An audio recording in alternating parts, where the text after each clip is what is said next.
low-rate mortgage intact, but get the cash you need in as little as 2 weeks without paying closing costs. LoanPronto.com. See how much you can get right now. Call 919-381-1760. That's 919-381-1760. LoanPronto.com. For qualified homeowners, equal housing lender, NMLS 1661781, NMLSConsumerAccess.org. At the V Foundation, V is for victory over cancer. V is for victory over giving up. Don't give up. Don't ever give up. Join our team in the fight against cancer at V.org. This hour of the Triangle Sports Leader is powered by Ritchie Law Firm, Injury Lawyers. Ritchie Law is on top of it. Go to RitchieLaw.com.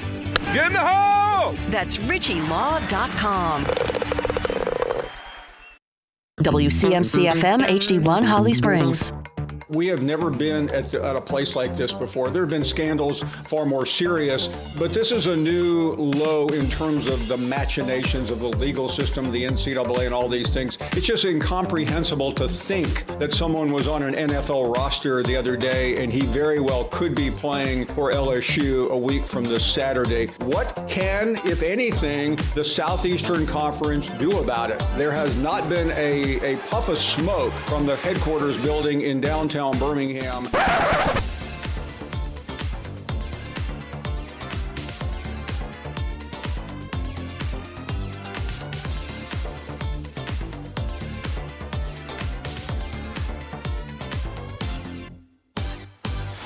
Adam's really deep in focus right now. Hey, Adam, we have a show to...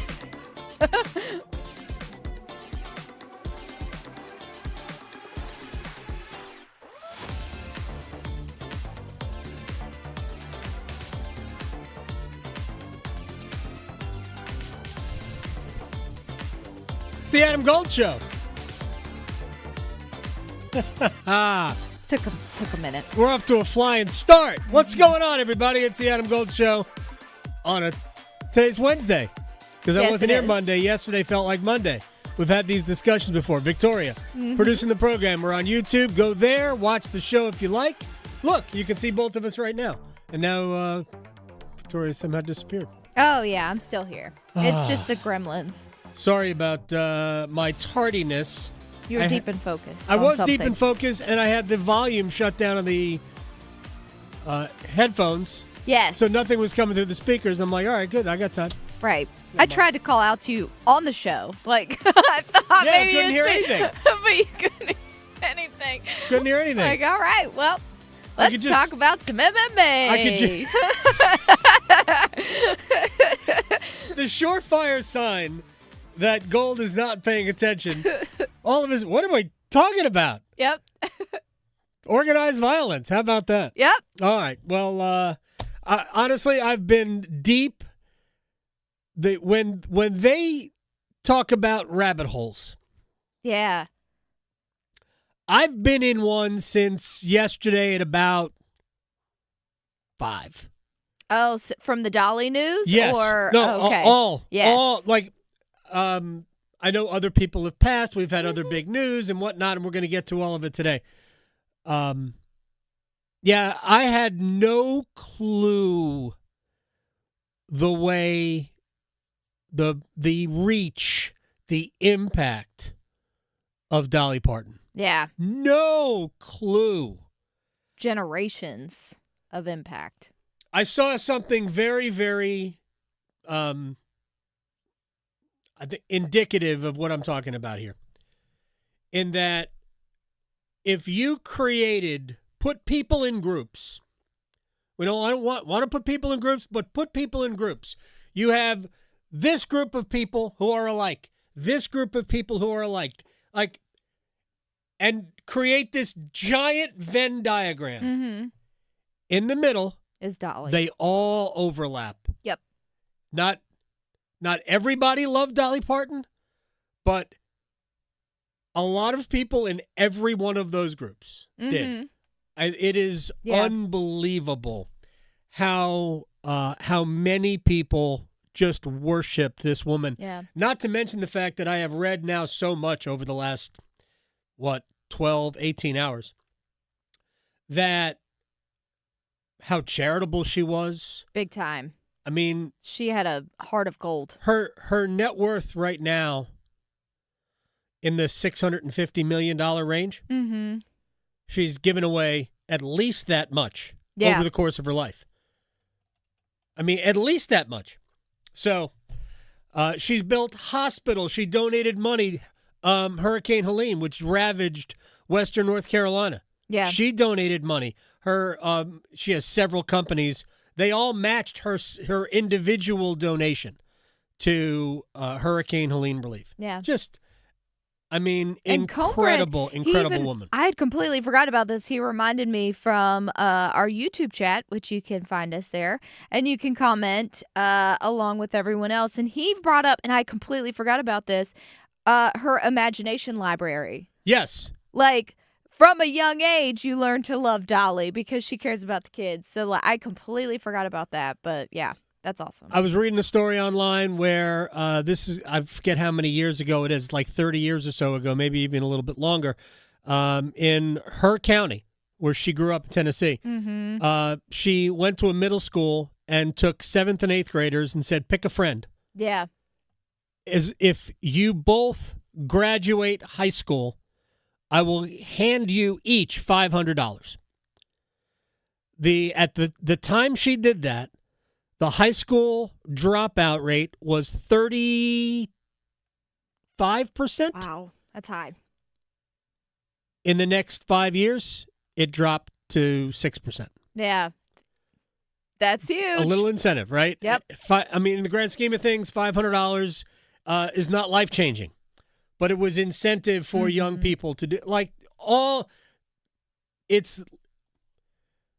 we overuse the term legendary, GOAT, greatest of all, to all of these things. Man, just what a human being. Yeah. What an unbelievable human She's being. an angel. We are going to talk a little bit about her coming up at the bottom of the hour. Our friend Rick French from the Rock and Roll Hall of Fame is going to stop by. My understanding is that there was an event for her planned today. Wow. In Nashville. Yeah. Anyway, that's where I've been just lost in all of that, and apparently I have attention problems. He's still are. So yeah, exactly. All right, let's begin. Let's get it started. Let's get it started in here. Let's get it started. Boy, did the SEC create themselves a situation yesterday. Yeah, they did. All right, so without diving deep into the entire issue, we all know that the NCAA, back in I think it was May, came up with a brand new rule to determine eligibility for college athletes. It's basically you get 5 years, not basically, you get 5 years in succession and you can be active for all 5 years. We went over this in detail yesterday. Most people listening understand that you used to be able to play 4, now you can play 5, but it has to be consecutive. And there's like an age time limit attached to it. Fast forward. I'm sorry. At the time they did this, they specifically told the incoming class of 2022, who, by the way, would have only played 4 years. Then they could have had 4 years of eligibility and used them all up. You are not eligible for this. All right, so keep that in mind. So LSU and their football coach, Lane Kiffin, also basketball coach Will Wade is caught up in this as well, but LSU head coach Lane Kiffin is set to bring in a pair of players who have left NFL training camps with the hopes of playing that 5th year of college football because a judge declared those players eligible. Yesterday, the SEC voted unanimously. There are 16 teams in the SEC, one of which, LSU. They voted unanimously to ban them from playing for an SEC school. Now, since they could still play because a judge has declared it legal. The penalties are attached to the school, not to the player. If a player plays, if one of these players suits up for LSU, Lane Kiffin can be suspended for half a year. The team can get, an 8-figure fine paid to the league, all of that. So there are substantial penalties for breaking the rule. And it really puts in place a conundrum. Because the NCAA declared these players out of eligibility, not ineligible. Their eligibility ran out, according to the NCAA. A court, however, based on timing of everything, declared them to be eligible. And then the conference voted to ban those players from playing, or at least attach significant punishment to the schools, to the coaches, if those players suit up. And to me, all you can say is there will be lawyers, because it is very possible, because I've spoken to a few lawyers about this already, and the SEC can do what they want. The Big Ten also voted to not allow those players to play. The ACC is likely to do so today. The Big 12 will follow, I'm sure, very soon after. I believe the Sun Belt has also come out and said we will not allow any of these players to play. And here's the thing. Because a judge, to this point, has declared them eligible, if a conference, which theoretically is a private membership, but if a conference declares them ineligible, they are in violation of the court. Again, I ain't a lawyer. Legally speaking, I'm not sure that you can force a school to play these players, to welcome them in, give them scholarships, pay them NIL money. I'm not sure you can force schools to do it. Schools do what they want to do. But by voting for it, I think that they have opened the NCAA up to legal jeopardy. Because all of the conferences are essentially representing the NCAA here. And to me, that's what's going to happen. Is that if the schools, well, nope, league voted, we can't have you because of this would be the consequence for us allowing you to play, even though a court has declared you eligible, they could sue the NCAA. I think they would probably sue the SEC as well, or if it was a Big Ten situation, the Big Ten as well. It is a complicated matter. All right, let's just hear from a couple of people, and then I wanted to say a couple of more things about this, and then we'll move on. Here's Paul Feinbaum from ESPN on the Power 2 leagues on the rule. The Big Ten and the SEC have acted correctly. You just cannot let all this happen without saying something, especially when they believe that they have the right to mete out penalties. What I mean by that is they can't interfere with all these crazy Louisiana judges, and there are also judges elsewhere who have made rulings like this, but they can be in charge of their own league, and they're essentially saying, you can have this guy on your roster, but we will penalize you. They didn't exactly say what, but the sense is the penalty will be severe, including suspension or perhaps forfeiture. So then it would be up to the individual. Now, what's really interesting here is yesterday in Birmingham, the 16 schools of the SEC met, and get this, they voted unanimously. That includes the LSU president. Now, nobody believes the LSU president was really in favor of it. I think he went along with it just to get out of that room in one piece. But what happens in Baton Rouge today will be where this story turns. ultimately, again, I think we're going to end up in court. Here's ESPN's Pete Thamel.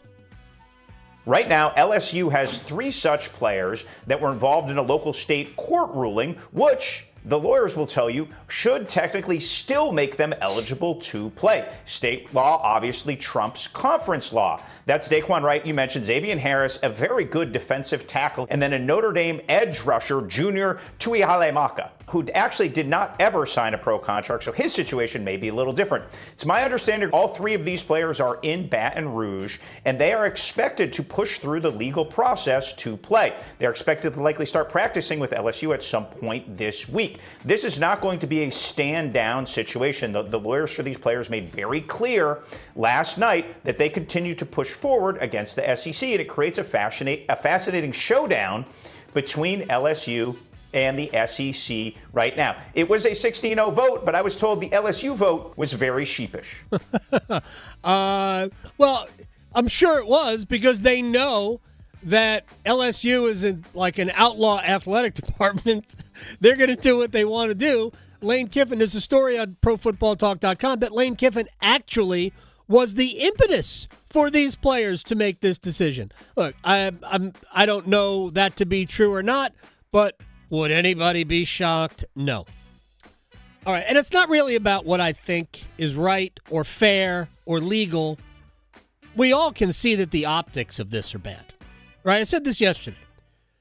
I am in favor, by the way, of all players who are eligible to play being allowed to play. That is my, obviously there's nuance everywhere, but if you are eligible to play, you should be allowed to play. That's my feeling on this. Played, practiced, trained with an NFL team, as some of these players have, and then returning to school, that's a bad visual. But in my opinion, you haven't been drafted.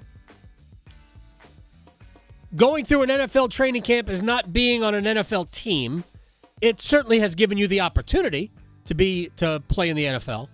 But if you have not played in the NFL like game 1, regular season, then you're not, to me. Signing a training camp contract is not signing an NFL contract. Again, to me, I'm sure there is nuance there. But I don't view any of these players as NFL players. And again, I said this yesterday. These players, had they had the option to go back to school rather than stay in the draft, I think there's a fair chance that they would have gone back to school. But they were told that they weren't going to have that option. They didn't think they had eligibility left. So there was no reason to enter the transfer portal, withdraw from a draft, which you don't have to do when you're a senior anyway. Because you don't declare for the draft. You've played 4 years, you think you're done, boom. Let me throw something else into this conversation before we wrap this up. So we know about these players who are, this would be year 5. Year 5 active, year 5 scholarship, right? Athlete. These players today would be eligible to play based on the rule. Based on the 5 years to play 5, these players are eligible. We have several players around the country who are eligible to play in the eyes of the NCAA who, according to this rule, would not be. Max Johnson, who played at Carolina, is now the starting quarterback at Georgia Southern, is entering his 7th season. Hey, wow. There are players who are playing college football in their 8th year. True. Okay? He is entering his 7th season. According to the new rule, he's not eligible. Get 5. Here's another guy who's not eligible. Walker Eggett. Duke's quarterback. This is his 5th eligible season. Yeah. Or actually, I think it'll be. I don't even know what the number is, but he is entering his 6th season of college football. Has not been active for all of it. So, based on the rule, there are players who are actually eligible this season who on this rule, based on this rule, would not be eligible going forward. So what are we doing? I understand what the optics are, but the optics sometimes distort the reality. And I think we're afraid of the NFL players coming back. No, it ain't. This is not what is happening. Anyway, let me move on to a couple of other things. And I know we have college football to talk about. Manny Diaz will join us at the top of the hour. Final NFL friendly week, and Carolina and Houston will play at the weekend, actually Friday night. Here's the deal. They had joint practice today. We'll get to that in a minute. Before the joint practices, this is after yesterday's day of practice, Bryce Young in the eyes of Dave Canales. Is he your franchise quarterback? He is right now. He's our guy. He's our guy, and I love the trajectory that he's on. And not just the stuff that he's growing in from just an operational standpoint, moving the offense, finding chemistry and all that, but it's also just the critical moments. It's those games. It's the close games. It's the one-score game at the end, whether we're up or down. I love having Bryce out there. I love that he stays cool, calm, and collected and aggressive, and he attacks at the right time. So all those things are pointing in the right direction. I'll let the rest of the stuff just, sort itself out with all the conversations with, his whole group and party and our front office here with Dan and Brent working that part out. But for me, especially now not calling plays, I get to just enjoy this road, help him improve on a daily basis, and really take that input and get him to take the next step. All right, he was obviously on with Stephen A. Smith yesterday. Here's the thing. He is right now. But I think that's the right way to look at it. We've talked about it. My feeling is that Bryce has to have a really good year in order to get the contract that he wants, in order for the Panthers to not be looking for their next quarterback. I mean, that's just the way it works. He has to have that season. He has to be a great quarterback in the first half, not just on the final drive. So you don't have to come down to every game needing a game-winning drive to scratch out 8 wins. I mean, that's just we need better earlier in games. Maybe the fact that Dave Canales not calling plays will matter. I don't know. I don't know that has gotten in the way of them producing on offense. Sometimes it has slowed the process down. I think the process will be much quicker. By the way, joint practices did not go great or aren't going great, at least for the first unit based on what I have read. Houston does have a great defense. Monroe Freeling has struggled against the likes of Will Anderson and company. So, look, Houston does have a great defense, so I guess it's not that crazy that the Panthers haven't had such great success against them. Everything just matters when they host the Bears coming up in 2 weeks from? Is it 2 weeks from Sunday? 2 weeks from Sunday. Yes. When they host the Bears. I wish them luck. We're all counting on you. Yeah. All right, one final quick thing here. I don't expect Victoria to be familiar with a company called Good. But for those people who are into golf, you probably do know them. Maybe you've seen their apparel in golf stores. I don't know if Dick's Sporting Goods sells Good apparel, but you can find it everywhere just about. Essentially, they are young guys who took to YouTube and created a brand and created a YouTube phenomenon. Young guys having fun with golf, and it has grown and grown and grown. And that is the world we live in today, and it is awesome. I am not throwing any shade at all on what they do. I was not familiar with them. I've never watched one of the Good videos. My son has. I mean, he thinks they're fun. I love fun. Yeah. I am not attacking Good in any way, shape, or form. And they have become part of the mainstream. They started off with 0 followers, and now they have millions. It's awesome.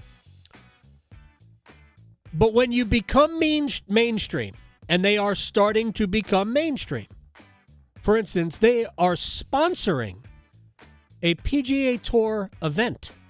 No joke. Wow, that's not cheap. No, not at all. In the fall, it's less expensive than some of the regular season ones, but it's an event coming up in November. I think it's in Texas. So, yeah, we're talking about mainstream here.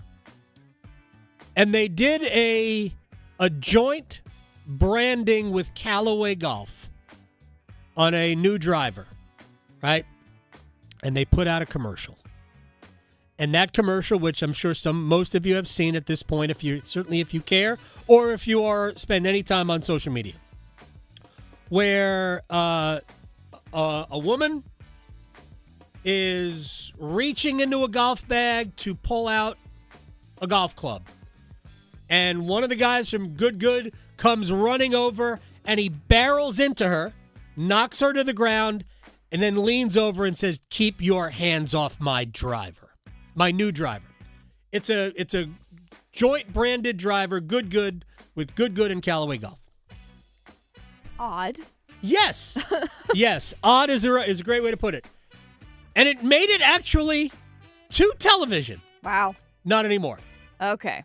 So, and both Callaway and Good have put out statements. I'm going to be very quick here because Rick French is on the other side. At some point, there had to be at least 100 opportunities for somebody in either Good or Callaway to go, "Is this a good idea? Probably shouldn't do this." We can debate how disrespectful, how off-putting it is. We can have that debate. But it's in the "what are you doing" category. Nobody looks at this and go, "Oh, that's fine." At best, if you're okay with it, you go, "Yeah, I can see why people would be upset about it, but I'm not." That's a category you can be in. I'm not there with you, but I can see why you're there.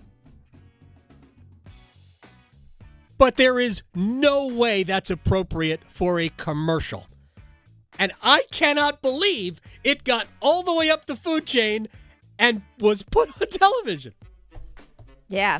I just Googled can't. it. I don't know. Just can't believe it. They probably could have used that money more wisely. So, I don't know what's going to happen here. There's a lot of things. We'll talk about it a little bit more later on. But my gosh, what are you doing? I've read all the apologies. They all miss me. Callaway's is the closest that comes to, I don't know why we did it. I don't understand. Like, even them, we're examining, we're investigating. We're investigating. Somebody said, "Good. Yeah. Let's go. Print." Who were all the people that said this is a good idea? What are we doing? Let's keep doing it. Again, we can debate just how angry you should be about it. I'm not. That's fine. I just think it's a dumb commercial. I mean, just for the 5 seconds I saw, I just think it's stupid. Yeah. All right, Rick French on the late Dolly Parton. Next. Delivering more hits than the Canes forecheck. Shoot, he scores! The Adam Gold Show on the North Carolina Sports Network. Listen every afternoon for The Drive with Tim Donnelly. Football is back. NFL preseason is back, and the excitement is there. The Panthers looked great in the Hall of Fame preseason game. Haynes King was electric. They got the win. Everybody celebrated. But let's pump the brakes a little bit. Kenny Pickett is still the backup quarterback. It's still Bryce Young's team. Haynes King can be a nice piece. The Drive with Tim Donnelly, 3 to 6 on 99.9 The Fan. Even with it being ridiculously hot, the days are still beautiful, and you can always cool down with the wind in your face. I'm Victoria Vodenecker here from 99.9 The Fan for Law Tigers, and when most people think about summer, they think about the pool, the beach, maybe checking out a new city. Well, you can do all of that, but when you throw in taking your bike out to these places, it just adds another level of fun. And that's always the goal in life, right? To have fun. But occasionally, fun can also come with the risk of situations where you're in an accident on your motorcycle that wasn't your fault while trying to have fun. And if that occurs, make sure to call my friends at Law Tigers first before calling your insurance company. At Law Tigers, they're writers too, so they understand everything. They know what it's like to go through an accident. They know the value of your bike, your gear, and the investment that you've made. So case evaluations are always free, and you're not going to pay a dime until your case is settled. Call 1-800-LAW-TIGERS, North Carolina's motorcycle lawyers. Law Tigers is a network of independent law firms who are members of the American Association of Motorcycle Injury Lawyers. Law Tigers is not a law firm. Progressive knows that for business owners, vacations hit different. But hey, at least you finally took a vacation. And look at that. You only answered 53 calls, 84 emails, onboarded one new hire, and covered for Chris while he's out on paternity leave, and you did it all from a kayak. Because you, my friend, know how to relax. All right, you may not know how to take a day off, but you do know both your personal and business auto insurance needs can be covered in one place with Progressive. So at least that's relaxing, right? Progressive Casualty Insurance Company and Affiliates, not available in all states or situations. You've got rhythm. Your heart's got rhythm. Then one day your rhythm's off, and you've got AFib, atrial fibrillation. The good news is you've also got an AFib center, where specialists in AFib have multiple treatment options for you. Want more good news? Most of them are minimally invasive. Learn more at wakemed.org. And what do you say you and your heart get the band back together? Is your financial advisor offering you up to a 25% upfront bonus? And are they promising you up to 9% growth per year, all for your retirement income? If not, then you need to come to Trajan Wealth. Hi, I'm Jeff Jr., founder of Trajan Wealth. And if you plan to retire within the next 10 years, don't wait only to find out it's too late. I've seen hardworking folks like you retire only to be required to go back to work, all because their advisor told them guarantees like these were too good to be true. They aren't. That's up to $25,000 upfront or up to $9,000 per year on $100,000, guaranteed for retirement income. Don't keep working when you're supposed to be retired, and don't let any financial advisor tell you it's too good to be true. Unlock your Trajan family office at TrajanWealth.com or call 1-855-TRAJAN-1. That's 1-855-TRAJAN-1. Annuity guarantees are based on the claims paying ability of the issuing insurance company. DBA in most states has Trajan Wealth Insurance Solutions. Summer's winding down and life is ramping back up. And Aleve is here for all those moments that matter. From early mornings to late afternoons, Aleve relieves pain in 30 minutes for up to 12 hours with just one pill.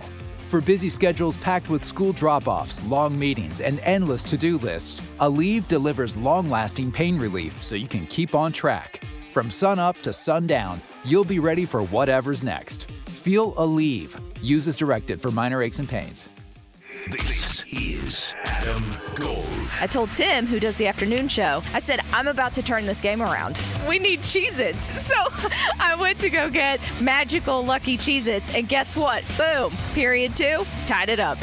And then at the end of the game, I still had like 8 Cheez-Its in the cup left, and I said, Lucky Cheez-Its. There you go. The Adam Gold Show.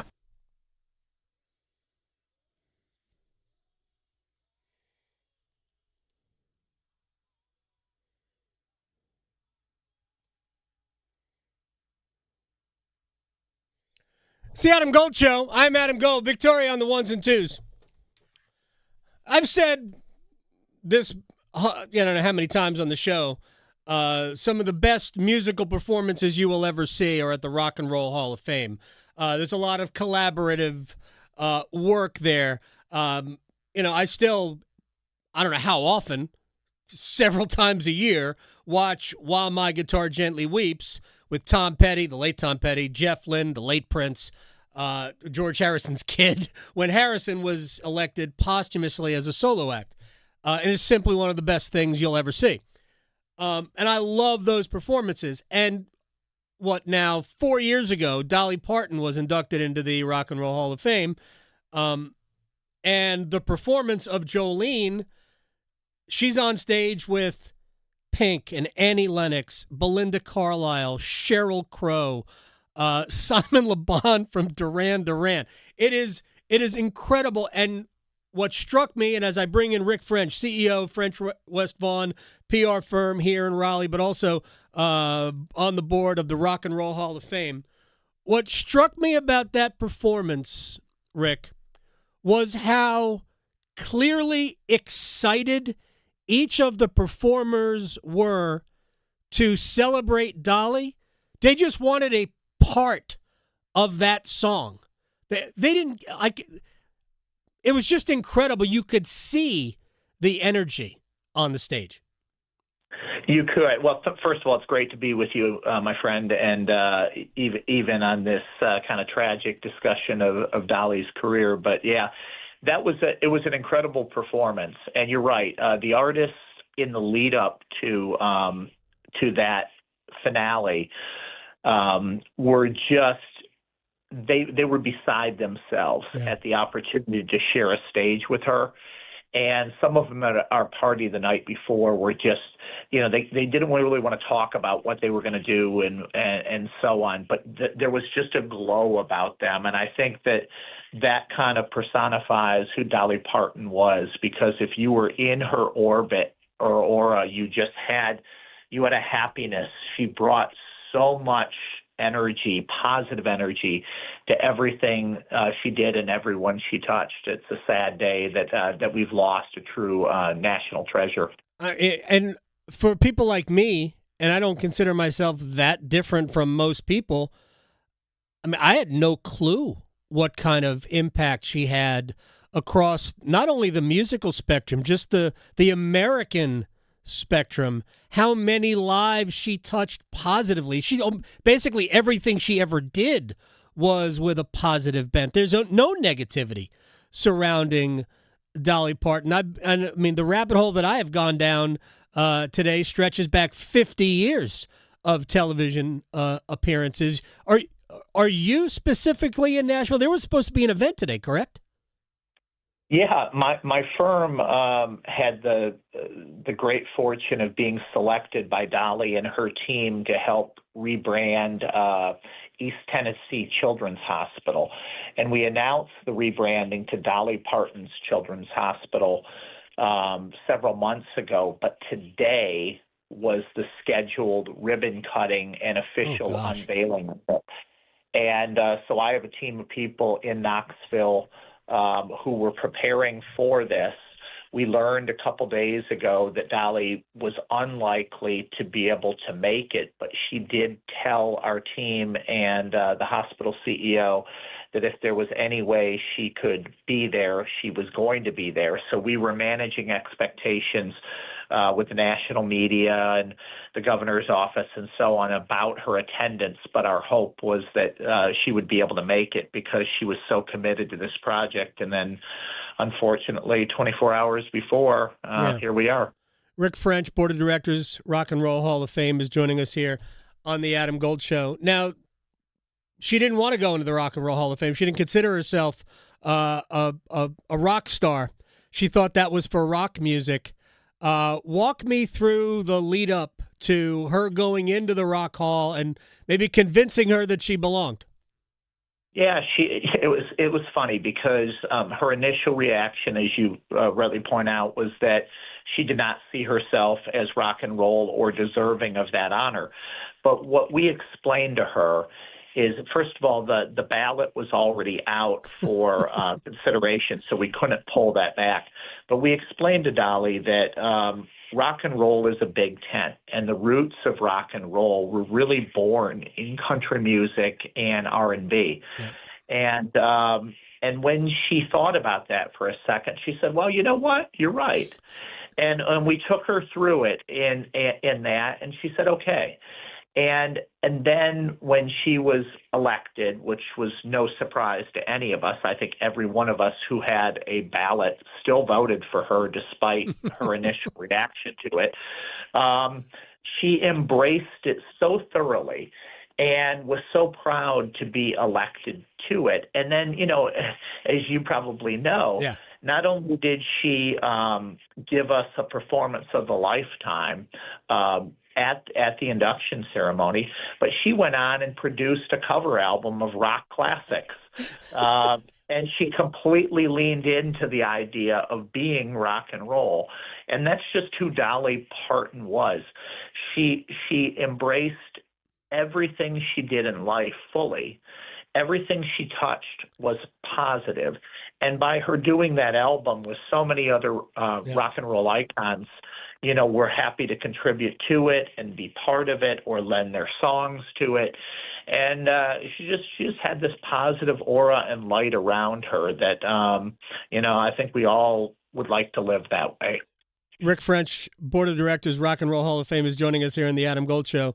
By the way, who is it? Rob Halford from Judas Priest. I guess they were friends, and he was on stage during that performance. Simon Le Bon, Duran Duran, Pink, Annie Lennox from the Eurythmics. I mean, these are rock stars, right? Rock and roll, pop, whatever. It's all under the same umbrella to me. But these are all people who, if they qualified, would be in the Rock and Roll Hall of Fame. And I remember that album. I listened to that album. It was sneaky great, by the way. Her doing covers always helps to do covers. But have you heard her performance on Stairway to Heaven? I have. That's crazy good. It was. And listen, I thought that the entire album was crazy good. And I think that's the thing about Dolly Parton and her music.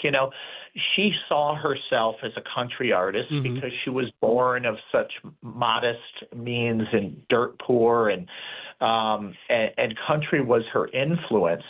But, her career absolutely bridged into pop.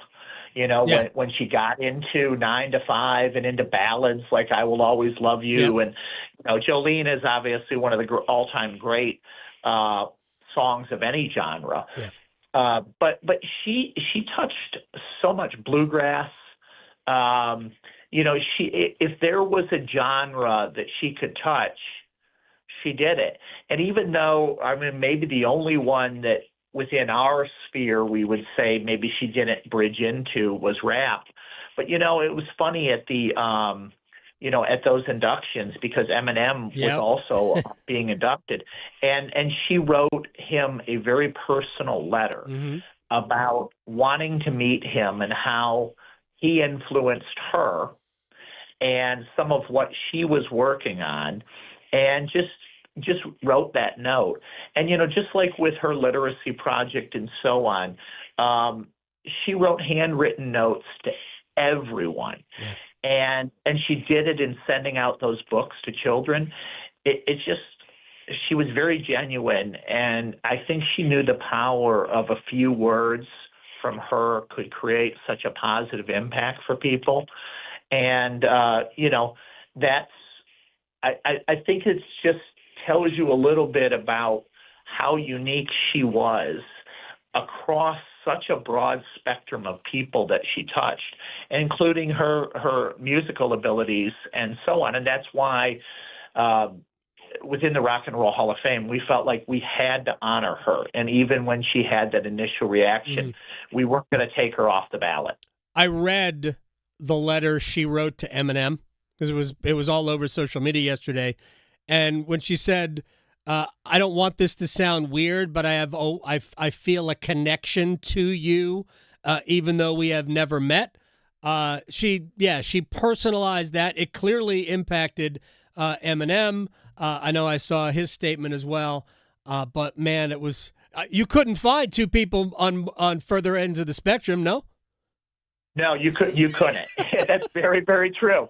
But Dolly was extremely inclusive, and when you think about Eminem and his embrace of Elton John during a time when they were performing Stan and so on the Grammys, it all knits together. It's really interesting. Dolly was also a very active ambassador of the Buddy Holly Educational Foundation, which I have the great privilege of chairing. And she was part of our book, Words of Love, that we published last year, where one of my colleagues went to her house and presented her with one of the original Buddy Holly guitars with the original frets from Buddy Holly's guitar that survived the plane crash in Clear Lake, Iowa. And we presented this to her, and it was really interesting because on the day that we were coming to her home, it was her and Carl's wedding anniversary, but she also had a tour date. She was getting ready to leave, and the tour bus was packed up and so on. And my colleague went to her house, made the presentation of the guitar, and she spent all the time that we needed with her because she was never rushing anyone on anything. And we already were talking about, at some point, the way those guitars get moved around upon somebody's passing, they help decide who they would go to. And she gave us a name, which I have the name, of who she would want her Buddy Holly guitar to go to. And I need to talk to our board. I have no doubt that this individual, which maybe without giving it away, is that maybe I'll just say might be the biggest star on the planet in music. Oh my gosh! Who she wants that guitar to go to. So I'm not gonna. But you just gave it away. You can guess. And so we will be asking her to accept Dolly's guitar when we give that back. And they were so close that I have no doubt that will happen.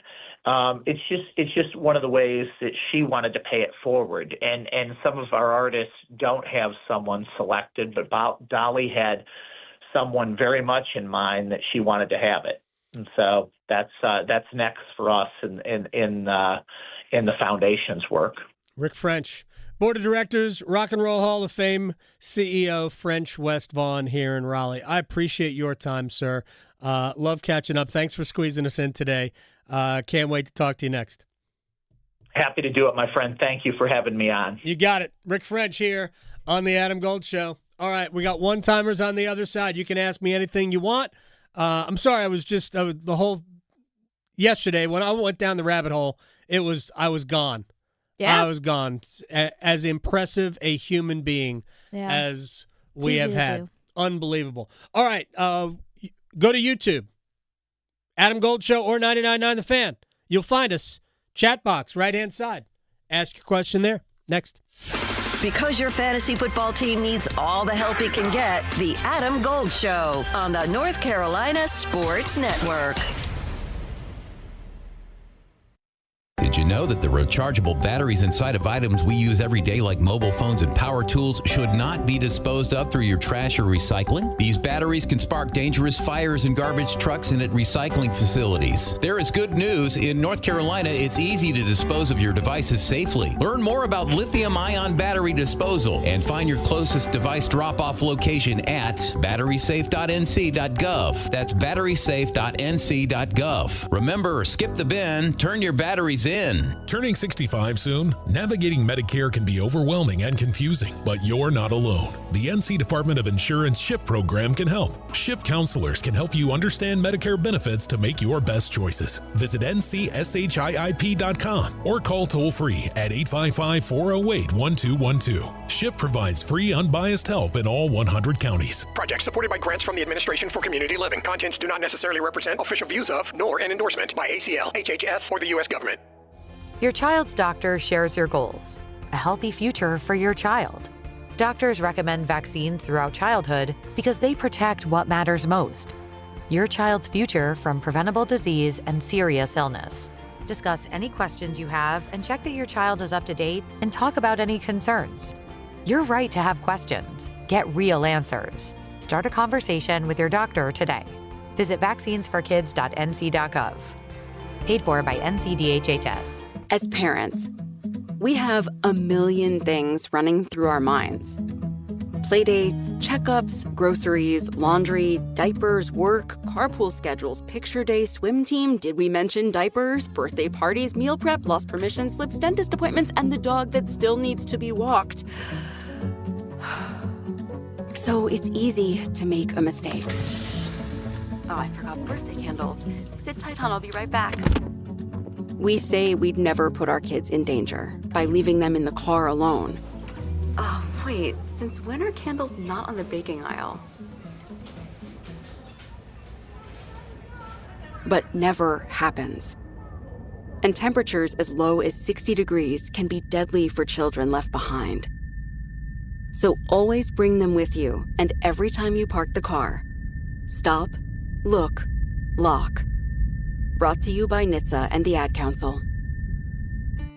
If you want the nation's best auto insurer, look no further than North Carolina Farm Bureau Insurance. Rated #1 in Crash Network's Insurer Report Card 7 years in a row, we're the only insurer in the nation to receive an A+ rating from auto body shops. Our philosophy is simple: be fair, be quick, be the best. North Carolina Farm Bureau Insurance. Helping you is what we do best. Did you know? Atlantic hurricane season runs through November. From gathering necessary supplies to planning an evacuation route, now is the time to make sure you and your family are prepared. And if a storm damages our electric system, local public power providers are ready to respond and restore power quickly and safely. As a public power customer, you benefit from having an electricity provider that restores power faster than other providers do. Visit electricities.com for storm preparation tips and resources. Gear up this fall with the new All-Pro battery by Steel. Tackle any task with 60% more peak power. And a fast charge time of just 10 minutes means it's ready when you are. The All-Pro battery is just the upgrade your shed has been waiting for. Outperform the outdoors with battery tools by Steel. Exclusively available only at your local Steel dealer. 60% peak power. Comparison between AP300PC and AP300S. 10-minute charge time to reach 80% with AL1602MO. This is Adam Gold. The American Cornhole League. I don't know if you can wager on it. Let me just go to FanDuel and find out if you can wager on it. I think I read you can get a scholarship.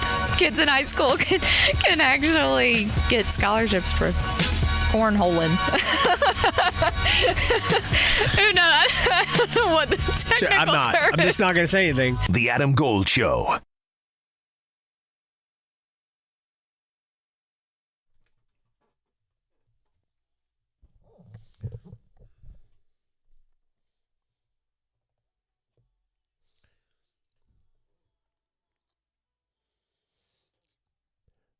Dolly Parton, Emmylou Harris, and Linda Ronstadt.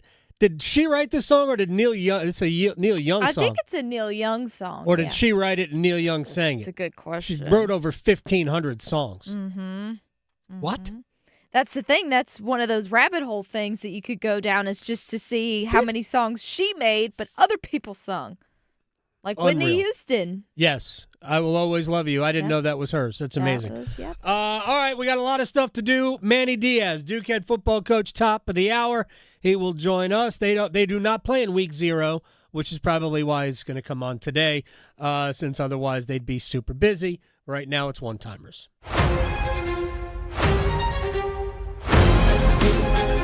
Okay, so let's kick things off with, do you have a favorite Dolly Parton song? I mean, I hate to go stock, but Jolene. Yeah. It's an incredible song. Yeah, I mean, it's hard to beat that one. It's a good one. So, next up, was there an artist, musician, athlete, actor, etc., who's impacted your life like Dolly has for others? Artist, I mean, athlete, I mean, nobody, like, I don't, probably not. Yeah, I'm just gonna take the 0. Yeah. I hate taking the 0. That's okay. I've had great experiences, meetings. I mean, Mr. Rogers. Yeah. That's my answer. Yeah. Mr. Rogers said to me, I was sitting with him for like 30 minutes, said to me that I was special. Oh, there you go. There you go. That's all you need to know. Mr. Rogers says Mr. that. Rogers is the GOAT. Yeah. The GOAT of goats. That's all you need. That's why I love Trip Tracy's nickname for me. It's very kind. He calls me Mrs. Rogers. Mrs. Rogers is so good. Oh, he was. You always have a positive outlook on things. Yeah. He is, except when it comes to the Panthers. I know, yeah. He was just sunshine. Yeah, he was. And he had a little train and all the sweater vests, all of them. Trolley. It was trolley, yes, Trolley. it was a trolley. They sent me a trolley. Oh, nice. Yeah, they sent me a trolley. Oh, that's fun. What a collectible. Yep. I love that. Next up from Wrench, is there a possibility of seeing anyone currently playing on the Wolves end up on the main roster for the Canes next season, aka this upcoming season? If so, who is most likely? Yeah, I mean, I would think that there are probably 4 candidates for that. Bradley Nadeau, Felix Unger-Sorum, Charles Alexis Legault, or Joel Nystrom. You know, I mean, I have no idea what's going to happen with Alexander Nikishin. We don't know who's going to fill the spot that Seth Jarvis will not man for the first however many months of the year. So if that's filled from the Hurricane system, then one of those forwards I mentioned has a good chance to get that spot. And one of those defensemen, because again, I don't know if they're going to trade Nikishin or not. Yeah. And if they do, Charles Alexis Legault or Joel Nystrom would get that spot. Well, we have a super last-minute one-timer from Adam. How are you feeling about Nikishin? I think they're going to sign him. I think it'll be a bridge deal. The more I think about it, though, the more I think that they're more than likely signing him, but it's a stopgap to move him.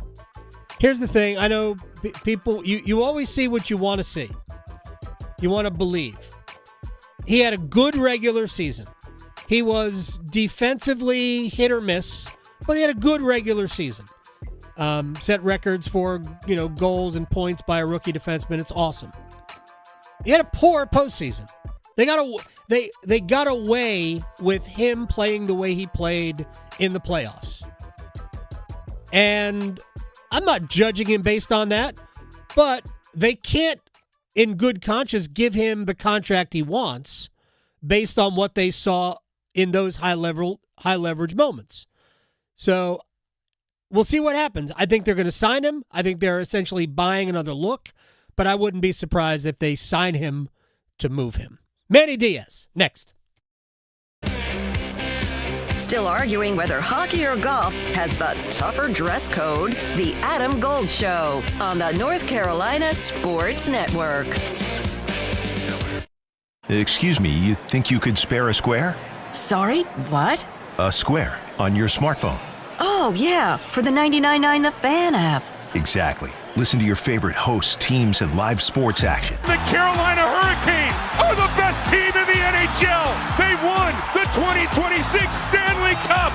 And every podcast episode at your fingertips, anytime, anywhere. Available for Apple iPhone and Android phones. Download the 99.9 The Fan app today.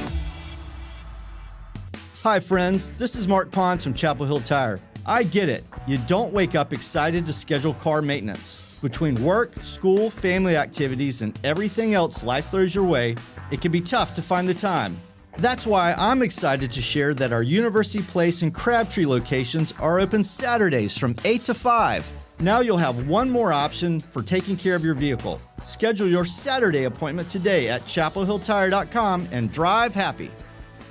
It's time to celebrate Global Golf Raleigh's anniversary sale August 24th to the 29th. Save $50 off purchases of $300 and $125 on $600. Plus pre-owned Vokey wedges starting at $89.99 and take 20% off golf bags. Also get a huge 50% trade-in bonus towards your next upgrade. Visit the Global Golf Outlet at 7320 ACC Boulevard in North Raleigh. Open Monday through Saturday, 10 to 6. Global Golf, home of the best deals in golf. Some exclusions apply. In-store offers only. If you have a 2, 3, or 4% mortgage rate, don't refinance it. You don't have to, but you can still get cash out of your home. Introducing Loan Pronto's zero-cost equity loan. Hey, it's Dennis Cox. That's right. With Loan Pronto, you can get all the cash you need without touching your first mortgage and without any fees. One local homeowner just got $100,000, paid off all their credit cards, paid off their existing HELOC, remodeled their kitchen, and saved over $1,500 per month.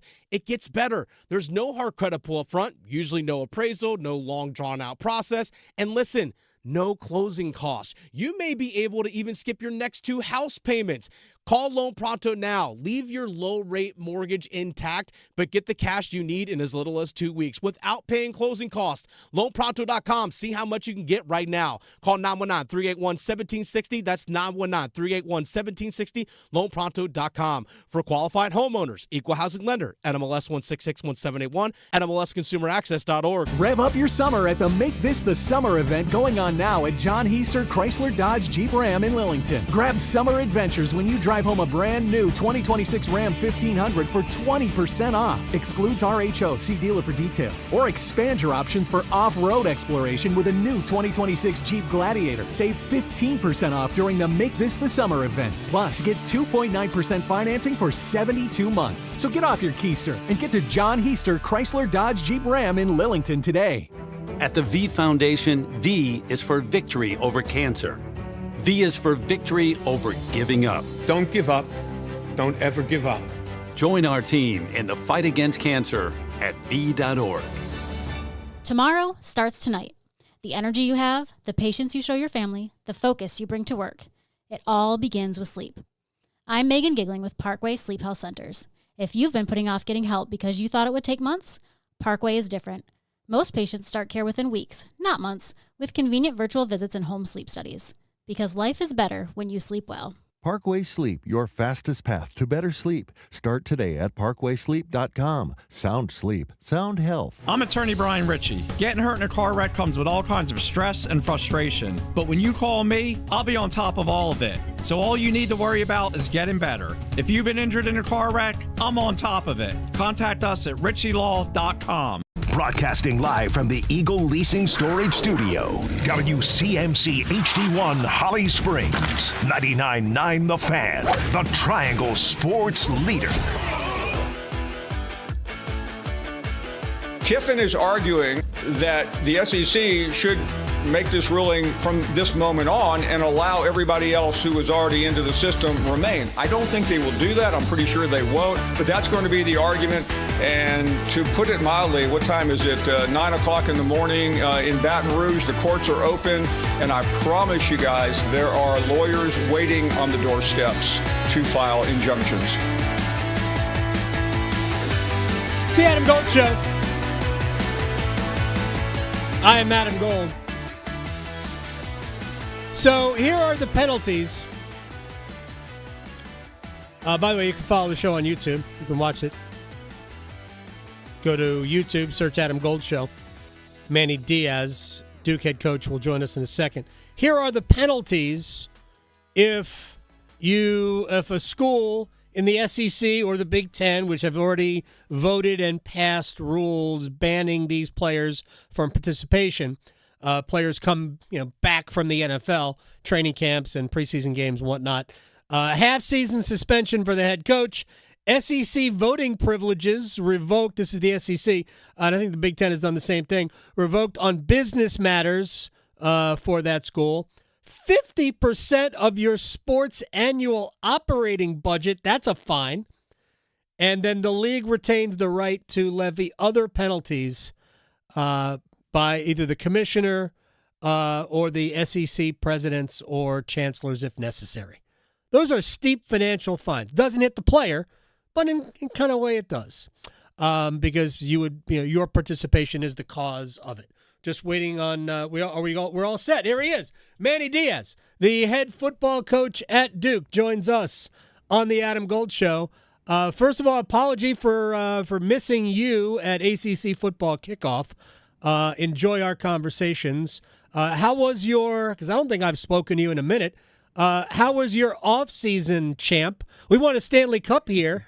Do you get a trophy to parade around Durham so people can have their day with it?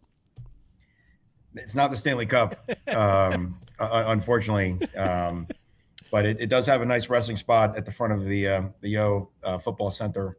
And so it's a great reminder as our players walk by it every day. But it's a new year. We're not playing for that trophy anymore. That one is going to be in our building forever. And now it's all to play for as one of the teams in our league that's all chasing the same thing to do it again. You wound the siren for one of the Hurricanes playoff games, if I'm not mistaken. How was that experience? A lot of pressure on that siren, man. It's not as easy as it looks. No. It takes a lot of energy, but I was honored to do it. Yeah, that was game 2 of Ottawa. Oh, wow. I think the 2 overtime game, and so that was a phenomenal night. I was fortunate enough to be there for 1 and 2 of the Cup Finals. Game 2, the third period of game 2, might be one of the best sporting experiences I've ever seen live. If not, I mean, it'd be hard to top the way that the energy in that building. It was extraordinary. Manny Diaz is joining us here. So let me just ask you, because I don't think we've spoken at all since you won the ACC.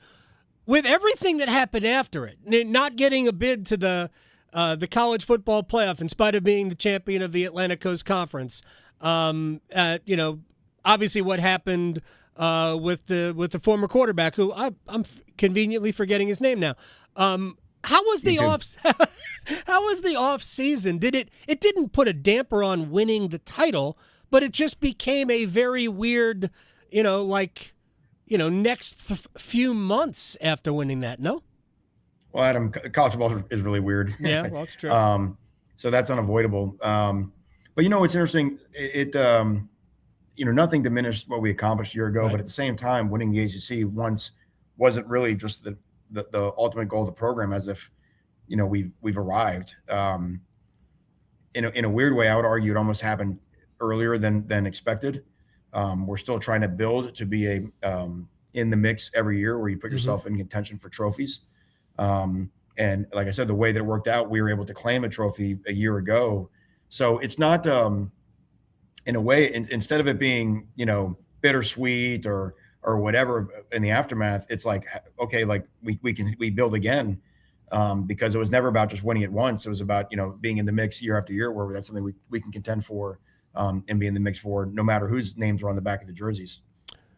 Manny Diaz, Duke head football coach, is joining us here on the Adam Gold Show. We played your soundbite yesterday about these players who were in NFL training camps, maybe played in some preseason games, should not be allowed to come back and play. There's a court injunction now. The SEC and the Big Ten have both voted. I know the ACC is about to. They're probably going to do exactly what those other two conferences have done. But in the grand scheme of things, based on the new rule, 5 years to play 5, most, if not all, of these players would be eligible. There are players like former Carolina quarterback Max Johnson, who's going to be the starter at Georgia Southern. He's playing in his 7th season of college football. He wouldn't be eligible under this rule, but he's eligible to play. Can you see where some of us are confused by all of this? If you're not confused, please somebody speak up and inform the rest of us. It's entirely confusing. But look, when we set rules, and using 5 for 5 as an example, a line had to be drawn somewhere, right? And so there had to be one class that had to be left out. Right now, the point of contention is the class that just would have played all 4 years and left, and now they're in the NFL and they all want to come back.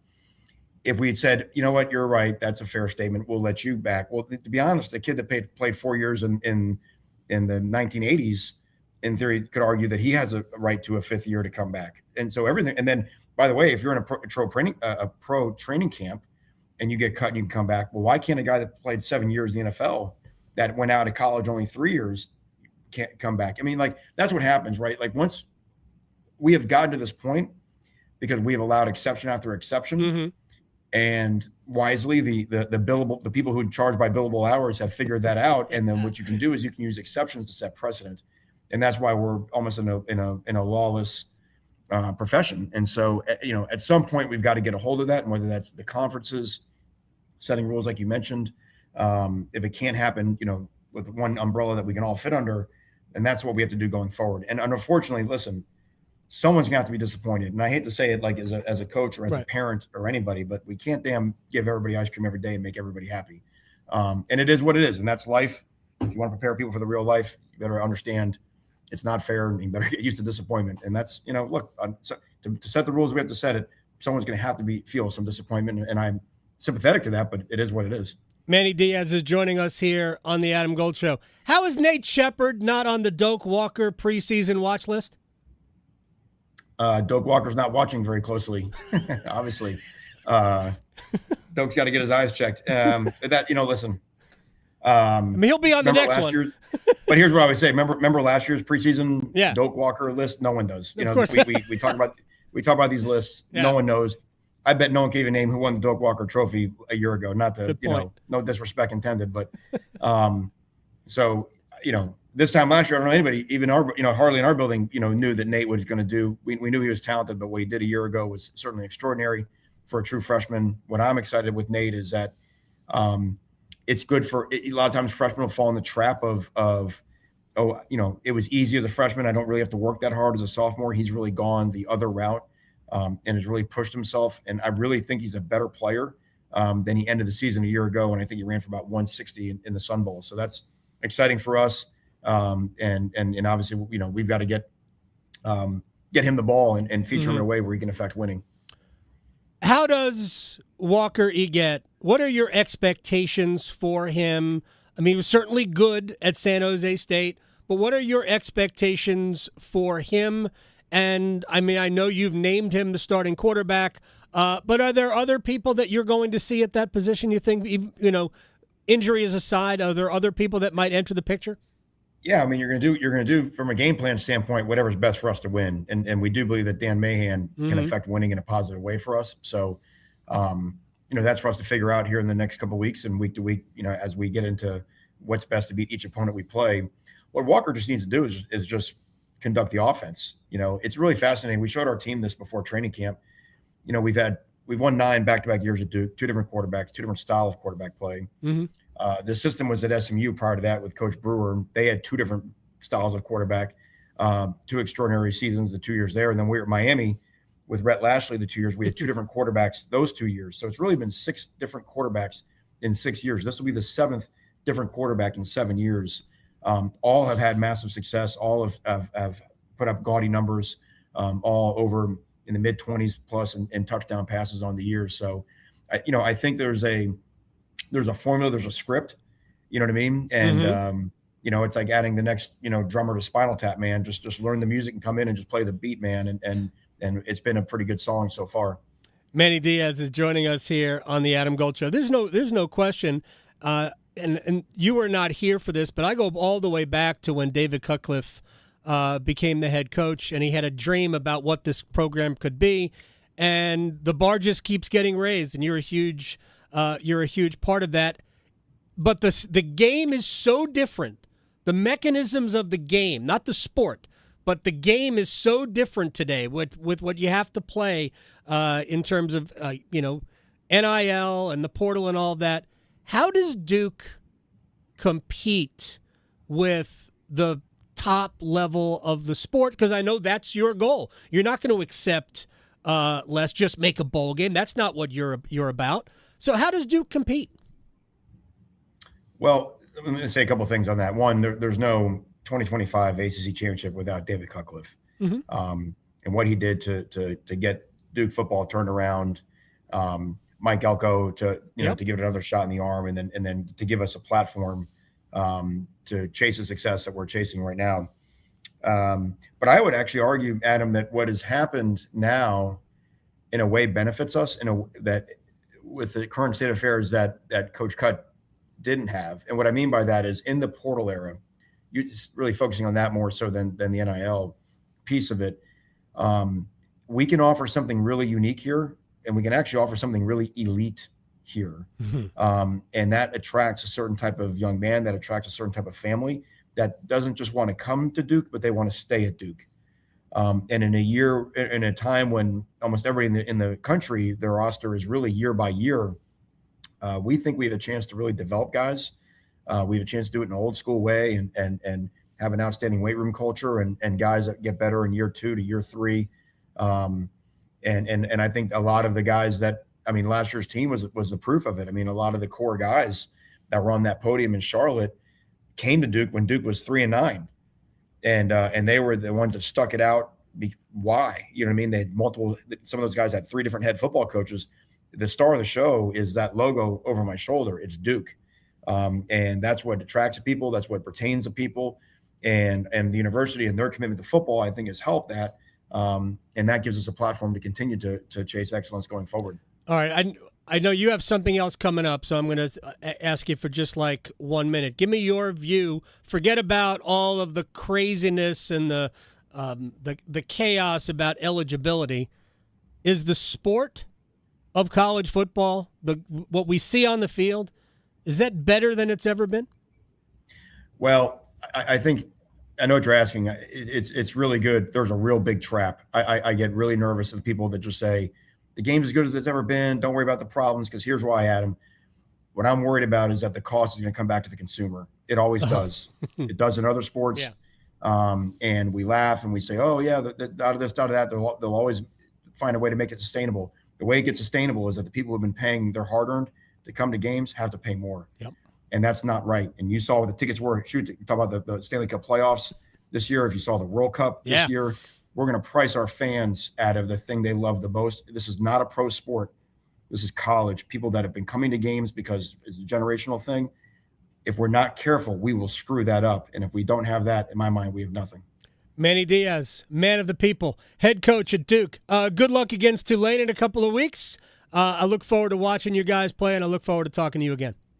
Thanks, Adam. Always great to hear from you. You got it. Manny Diaz here on the Adam Gold Show. Chip Patterson's going to come up next. We are into week 01. I coined that yesterday. It's not going to catch on at all. Chip Patterson next. Questioning goalie interference calls since day one. The Adam Gold Show on the North Carolina Sports Network. The NFL kicks off September 9th. There goes Tommy down the right sideline across midfield. Tommy Tremble with the thunder. Touchdown! Touchdown! Chicago has caught a touchdown pass. On 99.9 The Fan, the Triangle Sports Leader. Bryce Magic is real, and Coker has played the game of his life. Presented by Fairway Green and Wake Med. Gotta love it. Everyone is talking about the shots, but fewer people are talking about the cost, side effects, plateaus, or what comes next. I'm Dr. Craig McGiffin with Raleigh Weight Loss Center. If you started injections and now want a sustainable next step, our program is built for exactly that. We combine real food guidance, one-on-one coaching, and targeted nutraceuticals to help support a healthy metabolism, preserve lean muscle, and keep progress moving. We use a proprietary system that has helped over 100,000 people nationwide lose the weight, and many clients have seen major results without staying dependent on injections long-term. Hey, this is Dennis from 99.9 The Fan. Summer is ending, and now is the time to prioritize yourself. Get your confidence back and set your long-term health goals. Raleigh Weight Loss Center. Schedule your free 15-minute phone consultation with Raleigh Weight Loss Center and see if their program is right for you. Schedule today by calling 919-897-7506. That's 919-897-7506 or online at RaleighWeightLossCenter.com. RaleighWeightLossCenter.com. Results may vary. Hey, it's Paul Lyhander for DraftKings. Something big is coming. On September 2nd, DraftKings Game Day arrives with massive deals, exclusive offers, and an all-day celebration built for sports fans. Sign up with DraftKings today with code Paul and get ready to celebrate the biggest day of the season, whatever you're betting. DraftKings Game Day has deals dropping all day long. One app, every sport. DraftKings Game Day is yours. Mark the date. September 2nd. DraftKings Game Day is the kickoff of your new season, a new era, and the biggest day in sports history. Get ready to celebrate. New DraftKings customers sign up with code Paul. Spend $5 to get $200 in bonus bets within 21 days. That's code Paul. In partnership with DraftKings, the crown is yours. Gambling problem? Call 877-718-5543 or visit morethanagame.nc.gov. 21 plus, North Carolina only. Eligibility restrictions apply. $50 in non-withdrawable bonus bets issued every 7 days via click to claim for 21 days. Bonus bets expire 7 days after issuance. For additional terms and responsible gaming resources, see sportsbook.draftkings.com/promos. Limited time offer. I'm Sam, owner of Marino's Landscape. With my Chase Ink Business Premier Card, I earn unlimited 2.5% cash back on purchases of $5,000 or more. So everything I buy to run my landscaping business gives me cash back to help throw a big thank you party for my team. For all they do. Chase Ink. Cash back built for every business. Find the right card at chase.com/ink. Real business owner compensated for their participation. Cards issued by JPMorgan Chase Bank and a member FDIC. Subject to credit approval. Terms apply. It's almost football season in the Bull City, and Duke football is back. Don't miss Duke's 2026 home opener as the defending ACC champions take on the Tulane Green Wave at Brooks Field at Wallace Wade Stadium. Kickoff is Saturday, September 5th at 3:30. Tickets start at just $37 and include free parking. Coach Manny Diaz leads the charge. Get your seats now at goduke.com/footballticks or call 919-681-BLUE. Let's go, Duke! Indeed presents hires you can't afford to get wrong, like a social media manager. Did you just post our Q4 earnings to your personal social media? Oh yeah, used a trending audio and everything. That's confidential financial data. Relax. It only went a little viral. The SEC just commented with the eyeball watching emoji. This is the job for sponsored jobs. This is what happens when you don't sponsor your job on Indeed. Next time, get matched with quality candidates with Indeed sponsored jobs. Visit Indeed.com/hire now and sponsor your job today. This is Adam Gold. He doesn't have many years to choose from. No, and part of that was COVID. Nobody's picking COVID. COVID was a great year. Yeah. Look, if you invested in Zoom, oh, that was a good year. Yes. You had a good year during COVID. Yep. The Adam Gold Show.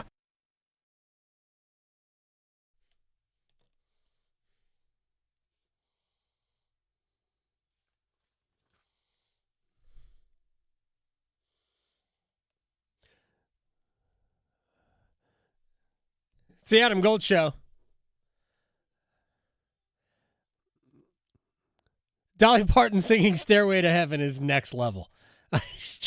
I was stunned at how, first of all, toward the end of the song, it's definitely different, and she puts her own spin on it. She's not just singing it as Dolly Parton. All of a sudden, it's performed more as a country song at that point. Yeah. It is incredible. Yeah.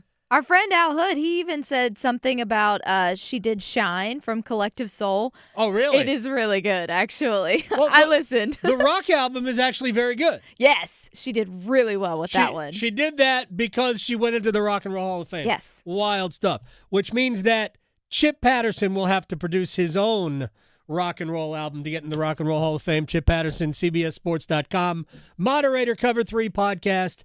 And I don't know who put it out, Chip.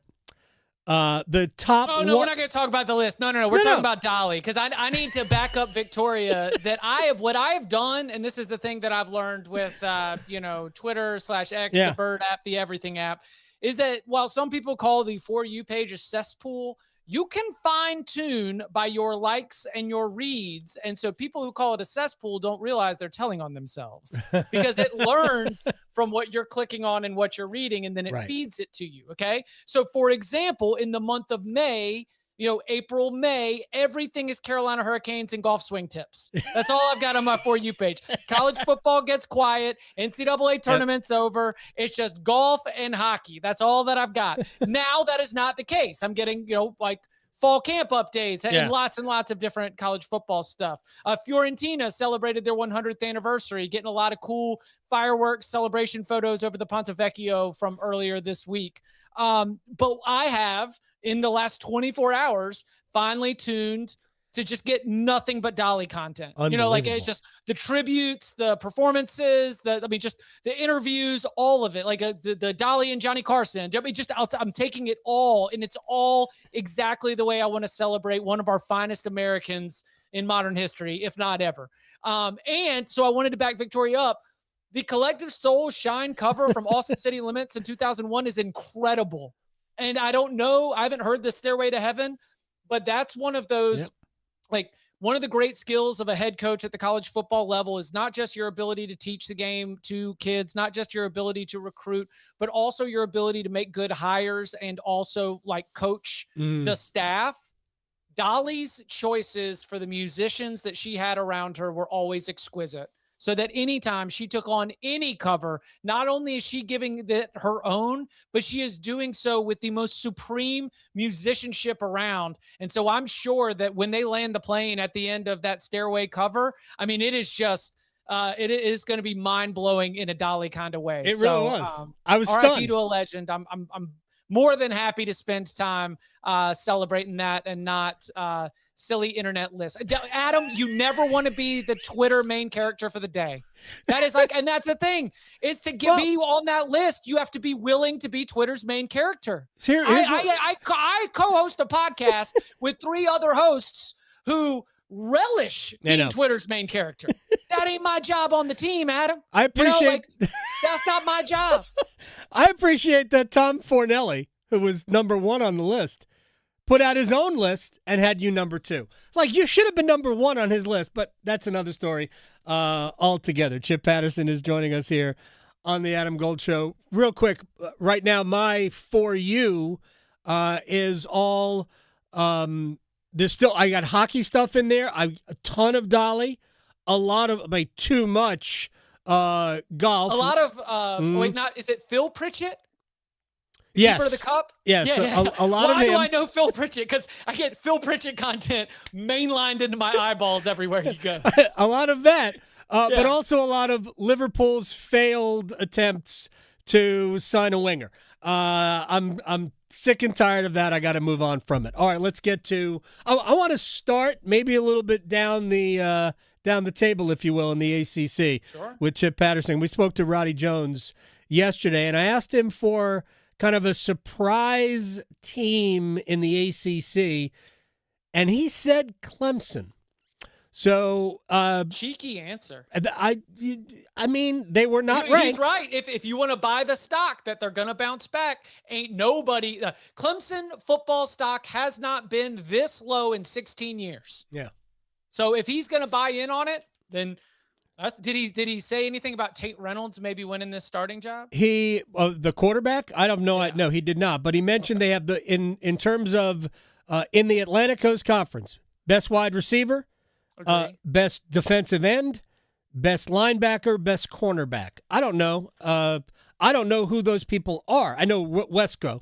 I know he's one of the top wide receivers. I don't know anybody else. You know who else can say that though? That's like a very Louisville breakdown. Okay. Louisville in any given year can boast 3 or 4 players that are in the discussion to be the best. Like Lubin, the pass rusher, could be one of the best pass rushers in the ACC this year. I'm not going to say Lincoln Keenholz, but Isaac Brown, the running back, if he's able to be healthy and play a whole season, he could be one of the best running backs in the country. I think that, Clemson used to be at a position where they didn't have individuals. They had whole position groups, right? And I think they're normal. They're ACC. They are above average ACC, but if they're going to have the opportunities to be able to prove that otherwise in Death Valley in week 1. Yeah. Okay. What is it? Real quick, just big picture on that on LSU, because that's where Clemson is headed. And right now, they open with LSU, correct? Correct. All right. So everything that's going on. And we just talked to Manny Diaz. And by the way, I didn't notice if you barged in the conversation. You could have just hung out. Although you'd be using the same screen as Manny, that would have been awkward. It was an actual split screen for a second. Victoria didn't see it either, so it's not disrupted for the program. But like something in this software allowed half of the screen to be Chip and half to be Manny. And I know he likes Tom Fornelli. So at least, I would at least be a familiar face. I'm sure he likes you too. Here's the thing. Based on the current rule, 5 years to play 5, and I believe those 5 years are consecutive to play 5. These players coming back from NFL training camps should be eligible. Yet Duke's starting quarterback, who I think is he a 6th-year player, although he's only played a couple of years. Certainly the former North Carolina quarterback, Max Johnson, is playing in a 7th season. They would not be eligible. So I have a hard time squaring why everybody is so mad at these players coming back who, had they had the option prior to the draft, maybe they wouldn't have gone to the draft. Maybe they would have stayed in school and played a 5th year. Have you sensed anger for the players? Because I have not. I know that's not anger for the players. It's anger for the fact that NFL players are coming back. It's really about the idea. Certainly not about these players specifically. No, I don't think anybody is mad at that. I think they're mad that these types of players are allowed to come back, and I don't even understand. I'm having a hard time wrestling with why anybody would be mad. Like, if we just looked at the rule today, they're eligible players.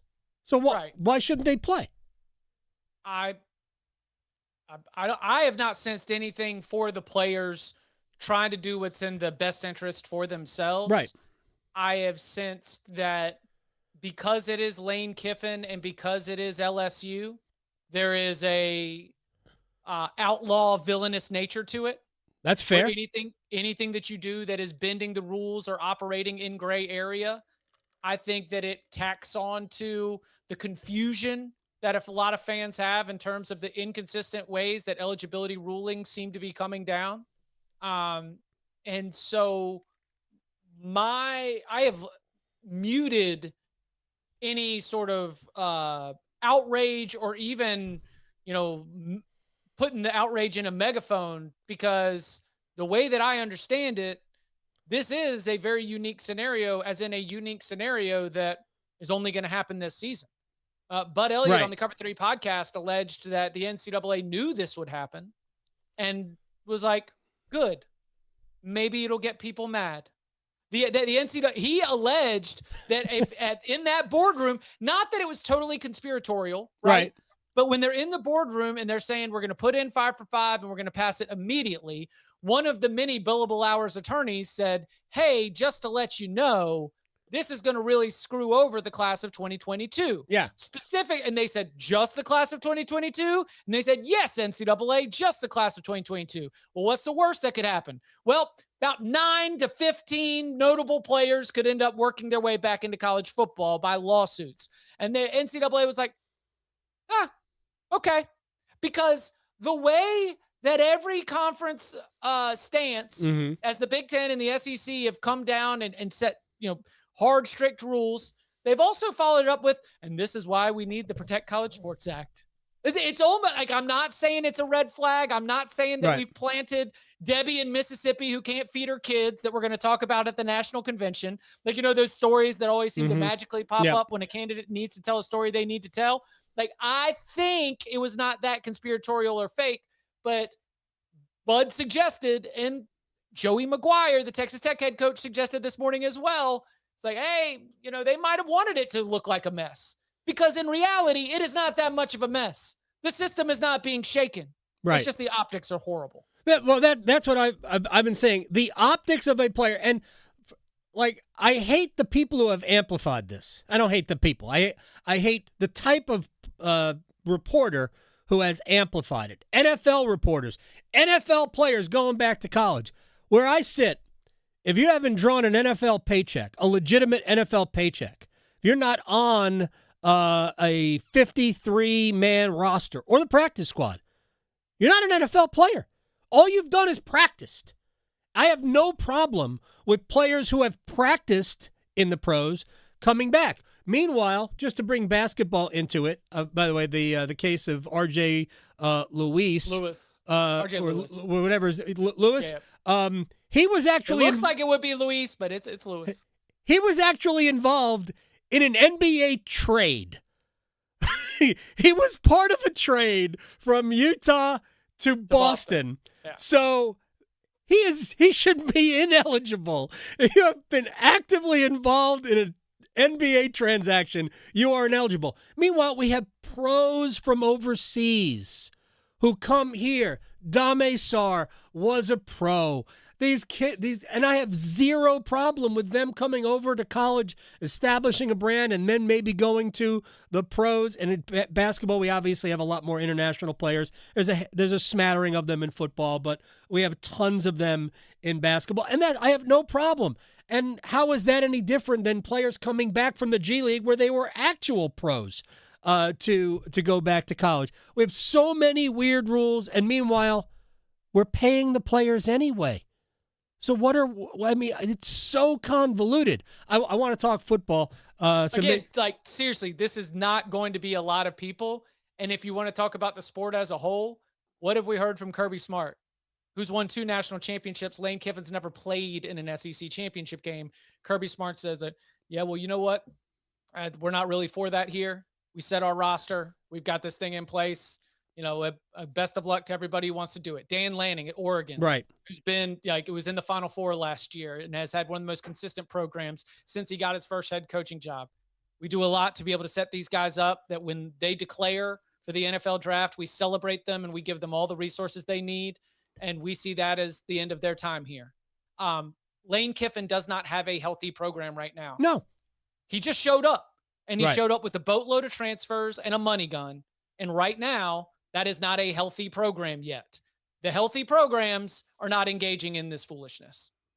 Let's hope Clemson goes down to the other Death Valley and gets a win. I am hoping that. All right, so That's the funniest week one outcome. The capital F funniest week one outcome, because that is Saturday night on ABC. College game day is going to be in Baton Rouge. Lane Kiffin, LSU, all this stuff.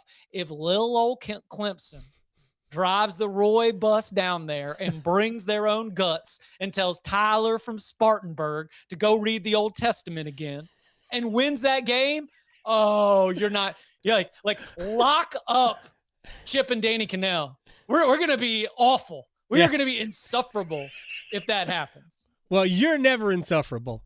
Danny can be. He can't help himself. I love I'm telling Danny. anybody. He just he can't help himself. And Danny knows this. I love Danny Canales. I adore him. Carolina, TCU in Dublin. Give me the chances of a UNC win, but maybe even the chances of just a credible performance and what that might mean going forward. Oh, I think the way it looks will be credible. I think, famous last words, right? But I think the way it looks will be credible because unlike some out here, I've actually got a football thought to this. Okay. My football thought is that Billy Edwards, with a big offensive line, a couple really good running backs in Damon June and Benjamin Hall, maybe not scare you wide receivers, but enough that you establish the run, hit that play action pass over the top. Remember, TCU safety got kicked off the team for beating up a teammate recently. So we're going to be dealing with some new defensive backs, and Bobby Petrino loves manipulating the secondary to make you make the wrong read, wrong mistake, wide open, explosive play. I think that it will look better and they will move the ball much more effectively than they did last season when they had, in my opinion, a downgraded offensive coordinator, downgraded quarterback. That those upgrades, the way they are set up along the offensive line, no spring portal, I think that they are going to be able to go in offensively and be much more effective. But my real question for this North Carolina team, especially without a lot of scare you talent on the outside, is what happens when the field gets tiny. I mean, Adam, I'm seeing a game where it feels like North Carolina's in it, and you look up and they're trailing by 12. Because they've been settling for field goals instead of getting touchdowns. And because we're playing in Dublin, outside in Aviva Stadium, what if it's a little slippery? What if it's a little windy? What if those kicks aren't coming in the same kind of way? I think the way it looks will be a competitive football game. And that's why it's like last year was 48-14. Oh my gosh, why does Vegas make the point spread 7.5? Probably because it's going to be a competitive football game. But, whoa, that's a lot. Like every time you kick a field goal, in some games, it's not 3 points, it's a -4. And so can North Carolina be able to capitalize on the scoring opportunities that they get? TCU's also got a new quarterback, new offensive coordinator. I think they're going to run the football as well. So it could be a game that might not be the highest scoring game and really will come down to capitalizing on the scoring opportunities you get. Because if they each only get 9 or 10 drives, maybe 4 of them will set you up to score. And the question is, do you get 28 or 12 out of that? 28 points could win this football game. Yeah. I have more confidence right now TCU can get to those 28 right now. So I do think TCU is my pick to win the game. But my expectation is, especially offensively, the way that it looks is going to be a lot better. Defensively, for North Carolina, I start having to really throw darts and take some guesses once you get outside of those 3 or 4, like Jackson Johnson, Abujade. Like once you get past those proven defensive linemen, I'm just kind of counting on you. I'm counting on you to be able to go out there and make the right decisions because they're young, they're inexperienced, they got pulled together for this season. So we'll see. So that's why I've got a little bit more confidence in TCU getting to 28 than I do North Carolina. But especially at the beginning of that game, like Bobby Petrino is going to have those first 15 plays dialed in. Oh, sure. And that's why you get Bobby Petrino. Yep. So that's my expectation for this one. I do think TCU wins, but to your point about like credibility, I think that North Carolina will be able to at least look at the offensive side of things and understand that the changes that were made at coordinator and quarterback were good changes for this football program. All right, let's go to Charlottesville. I was surprised to see Virginia almost a touchdown favorite. It's 5.5. I think State's got the edge at quarterback. I think you talk about healthy programs. I think NC State's program is incredibly healthy. They just have not yet figured out a way to max out the schedule. That's Dave Doran's charge this year. Get the most out of this season, which to me is 10 wins. And we're going to find out really in the first 5 games if they have a legitimate chance at 10 wins. In many ways, this has to be one. So, but they're on the road, although Dave Doran has apparently never lost. He's 4-0 in his career against Virginia at NC State. Scott Stadium's not easy to play. Virginia's good. How do you see this? Hey, Scott Stadium can be a very pleasant day in a different year for Virginia football. The problem is it's true. They're just the ACC runner-up coming off one of the winningest seasons in school history and are locked and loaded with a lot of momentum, buzz, and Shaquille O'Neal as a DJ before the game. It's amazing. So, I mean, is he doing the whole conference tour? He's everywhere. Yeah. DJ Shaq Diesel is like, I mean, so funny. Anyway.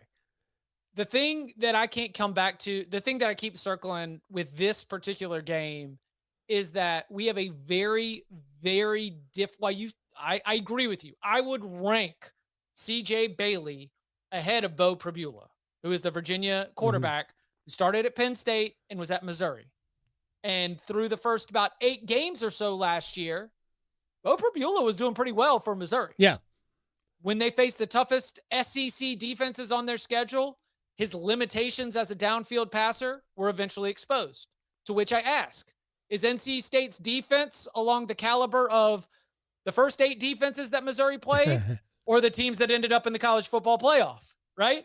Mm-hmm. I don't think NC State's got Oklahoma's defense. No. I think they could take some steps forward and be better and still not have Oklahoma's defense, which is to say, I think Bo Prabula is going to attack NC State in a different way than Chandler Morris did. And Chandler Morris was 30 for 43 last year. Yeah. Didn't have a bunch of yards, but was pitching it all around, had NC State chasing it. Ball didn't hit the ground a lot. I think that Virginia is going to use a lot of quarterback run game. They've got a deep running back room. It's a game that I don't think is going to get way up into the 30s. You know, was it 35-31 last year? Yeah, it was a great game. If Chandler Morris gets the touchdown instead of the interception, 38-35, 37-35, I could see us being a little bit lower scoring with this one just because I don't think the ball's going to move quite as much. I think we got a little bit of maybe a herky-jerky start along the way. But for the Wolfpack, are you ready to answer the call defensively against a mobile quarterback and a deep running back room? Because while one of the great victories of last season was against Georgia Tech, defense still gave up a bunch of points in that game, and that was against a mobile quarterback and some good running backs. So there's going to be a real test of one of the challenges for NC State in terms of living up to that dark horse reputation.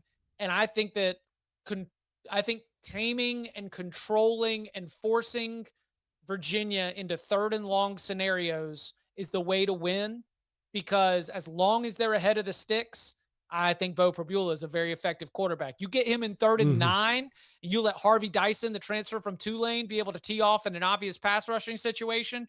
That's how you get sacks. That's how you get negative plays and be able to set yourself up with short fields and good stuff for CJ Bailey. So I agree with you. I would rank Bailey over Prabula, but I don't see that as being such an easy dismiss Virginia's offense as it might seem to some listeners. How many wins for NC State this year? I've got 8. I've got 8-4, probably 9 after the bowl. All right. That would be, I'm going to guess, I think that would be seen as a disappointing season. That's over the win total. I know. I mean, this is the thing that's crazy. Like these SEC fans that just got a 9th conference game are screaming about like, no, 9 wins easy. And it's like, gentlemen, your win total is 6.5 in the eyes of the odds makers. You guys don't realize that the thing about expanding these conference schedules is that you're taking off wins and you're adding half a loss. You are. I'm 100% against the ACC going to 9. All right, final thing. And I'll ask you the same question I asked Roddy. We expect Miami to be great. SMU, Louisville, maybe Clemson if you want to throw Clemson in. Sure. Give me a surprise. Give me a team you think will be maybe midway through the season. Holy cow, they could actually be a player down the road. Who are they? 2 years ago, the schedule favored the Syracuse Orange. Yep. Fran Brown won 10 games. Last season, the schedule shined on Virginia. They made it to the ACC championship game. And this year, I think that one of the teams that is getting that favorable treatment is the Cal Golden Bears. And they also happen to have one of the best quarterback talents, not just in the conference, but talents maybe in the country. So a team that is you're going to look up and be like, wait a second, how? I mean, if they beat UCLA, that's a big swing game. They got UCLA, they got San Diego State. You get those two, you could be looking up in November, be like, how in the world is Cal 8-2? You know, like that's the team that I've kind of got my eyes on. Also, I'll buy your Tosh Lupoy stock. There's some people within the, let me figure out how to phrase this without being unfair to anybody involved. So Tosh Lupoy first got a defensive coordinator job a long time ago for Nick Saban. He was a young coach. He was one of those, I think it was maybe right after Kirby left to go take the Georgia job. And it was sort of seen like, oh man, is this kid ready for this kind of job? And if I remember correctly, he never got defensive play calling duties. And that one thing kind of set like a nasty bit of a reputation here. I'm not buying any of that. I think Tosh Lupoy is perfect for Cal. I think he's going to be an energy and recruiting and motivational monster. And his attention to detail that he learned from being on those Alabama and Oregon staffs is way more important than any kind of play calling. So I'll buy some of that Tosh year 1 Cal stock. Here's the thing very quickly. They have Clemson at home in week 4. If they get through UCLA, they can beat Clemson. And I think you could see them get all the way to the trip to SMU, possibly undefeated. And that would be nutty. And that would be nutty. But that's even if they get to that, because the SMU trip's late October. Yes. Is that it? Yeah. Okay. Even if they get there with just 1 loss, it'll still be like, whoa. Exactly. 6-1 Cal. What in the world is this? ACC football, baby. Chip Patterson, you are the man. I appreciate your time. Number 1 in my book, always. CBSSports.com, Cover 3 podcast moderator. I'll talk to you next week. Sounds good. Y'all be well. All right, we'll take a break. We'll come back. We're going to stretch and place bets. All of that next. Questioning goalie interference calls since day one. The Adam Gold Show on the North Carolina Sports Network. Rechargeable batteries are in so many items we use every day, like our mobile phones, smartwatches, even electric toothbrushes. But did you know that devices with these batteries should not be thrown in the trash or recycling bins? They can cause fires in garbage trucks and recycling facilities. But it's easy to dispose of these devices correctly. Simply go to batterysafe.nc.gov to learn more and find your closest drop-off location. That's batterysafe.nc.gov. Remember, skip the bin, turn your batteries in. The North Carolina Healthcare Association invites you to listen to this month's podcast, Conversations on the State of Healthcare. This month, we're looking at issues that affect families in every corner of North Carolina. Maternal health. My guest is Marissa Franks from the North Carolina Healthcare Foundation, who shares information about the Maternal Health Action Network. No single hospital or organization can solve maternal mortality alone. It takes all of us in healthcare and in our communities to do that. But by sharing knowledge, listening to patients, partnering with communities, addressing barriers to care, and implementing proven practices, we can make a real difference. So I think our work demonstrates what's possible when healthcare organizations come together around a common goal,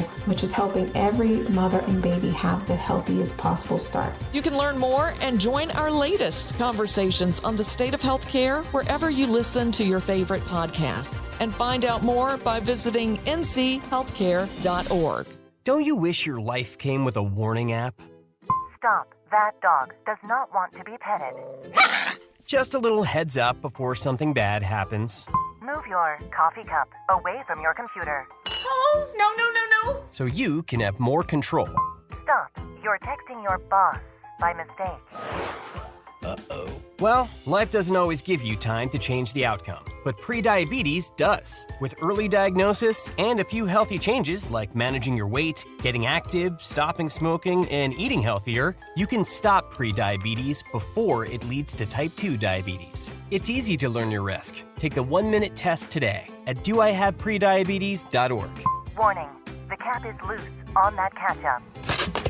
Ugh.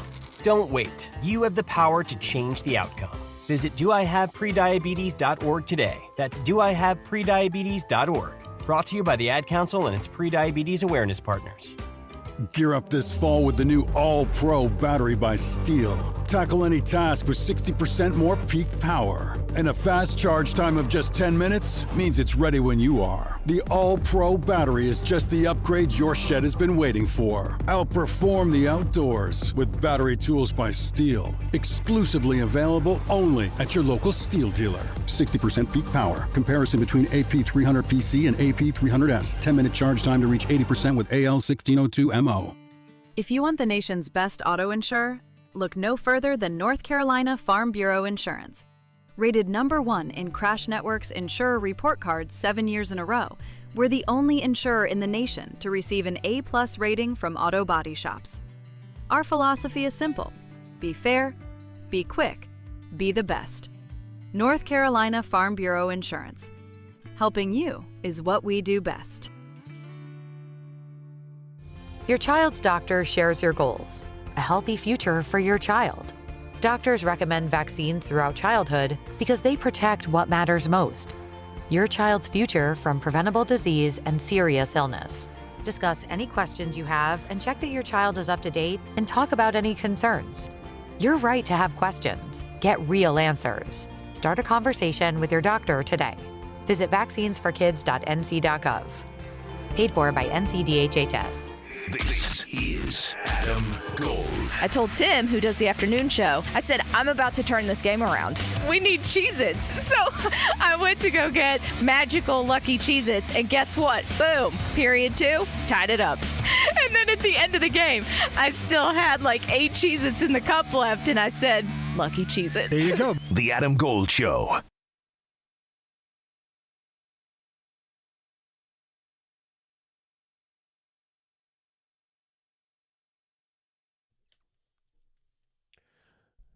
It's the Adam Gold Show. I am Adam Gold. Victoria producing the program. Next hour, Stanley Cup champion Jordan Martinook will join us. I am looking forward to that conversation. They were at the Durham Bulls Athletic Park last night. I think he took batting practice throughout the first pitch. I saw the first pitch. He threw a strike. Babe. Very nice. I know he was looking for a replacement. I guess it was a Durham Bulls hockey jersey. Okay. I think it was a Durham Bulls hockey jersey. And apparently at the parade, somebody made off with it. Oh, no. So I think he probably got a replacement last night. But Jordan Martinook, next hour. Right now, it's time to stretch. Well, so this 7th inning with the time that I have is all about Dolly, but also, I don't know if you've heard, again, our boss Paul came in and told me Tim Curry passed away, also at the age of 80. Yeah. What is going on? Don't drink the water, anyone. But tonight, there is going to be a special Dolly Parton kind of tribute. It's called Dolly Parton, an American Icon. That will be on CBS. Also, supposedly there was one last night. If anyone didn't see it on ABC, but you can check that out on Disney Plus or Hulu, and it just, goes down the rabbit hole of her life and has some previous interviews, so you can see that and all about that stuff. Also, I know a lot of people are wondering, kind of what her illness was. So far, they say that it was a brief battle with cancer. They're not sure what kind of cancer just yet. They did say that she was in the hospital last Friday dealing with kidney and autoimmune issues. So there is that. But she is now resting beside her husband, Carl Dean, who passed away last March. So they're both in a mausoleum right now. And I thought this is so Dolly, too, for her to say this stuff. Her, I want to say, nephew put out a video upon her request, and towards the end, he said that she wanted to be buried on cotton because wearing those rhinestones were so heavy her whole life. She wanted to be comfortable one last time. I'm like, oh, you go, Dolly. That's so Dolly. But that's beautiful. Yeah, I know. We all miss her. Hopefully, though, we can make some good bets today. Place your bets. Place your bets. Here we are. I bet you slice into the woods $100. Gambling is illegal at Bushwood, sir, and I never slide. Okay, you can owe me. I owe you nothing. All right, let's get right to it and play some bets. I don't think I did very well yesterday. I did not, so we are going to try to turn things around right now. My Cubbies, let's not lose this at the end of the game. Bleeping game. It's so infuriating. They always lose it in the 8th beyond inning. So, give me my Cubbies to win. Please and thank you. I'll take the under 8.5. That's plus 235. Tour Championship in Atlanta. And for no real good reason other than it would be the feel-goodiest story in golf. I like it. Right? And we're all about feeling good, especially as we honor Dolly Parton. Gary Woodland, who has battled PTSD and has broken down in tears several times this year. He had a brain tumor that he had removed a couple of years ago. It has manifested itself in PTSD. He has serious anxiety, but he has managed to hold it together enough to have a great year. Plus 4,500, Gary Woodland to win the Tour Championship. I hope he does. Yep. Also, the Boston Red Sox, they have been having a stellar past month or two. If you look at their record, they've basically been crushing it. They were 14 under. They're now 14 over. Yes, exactly. They've totally shifted their entire season so far. It's still it's baseball, so anything can happen. But they're playing the Marlins today, and I'm going to take them on the road over 7.5 plus 190. All right. Mets are going to beat the Brewers. Plus 136, under 8.5. That's all you need to know. And that is plus 264. All right, I got one more. Go for it. EFL Cup. Everton away to Preston North End. I think Everton wins, but it's going to take penalties. So that's a draw, plus 390.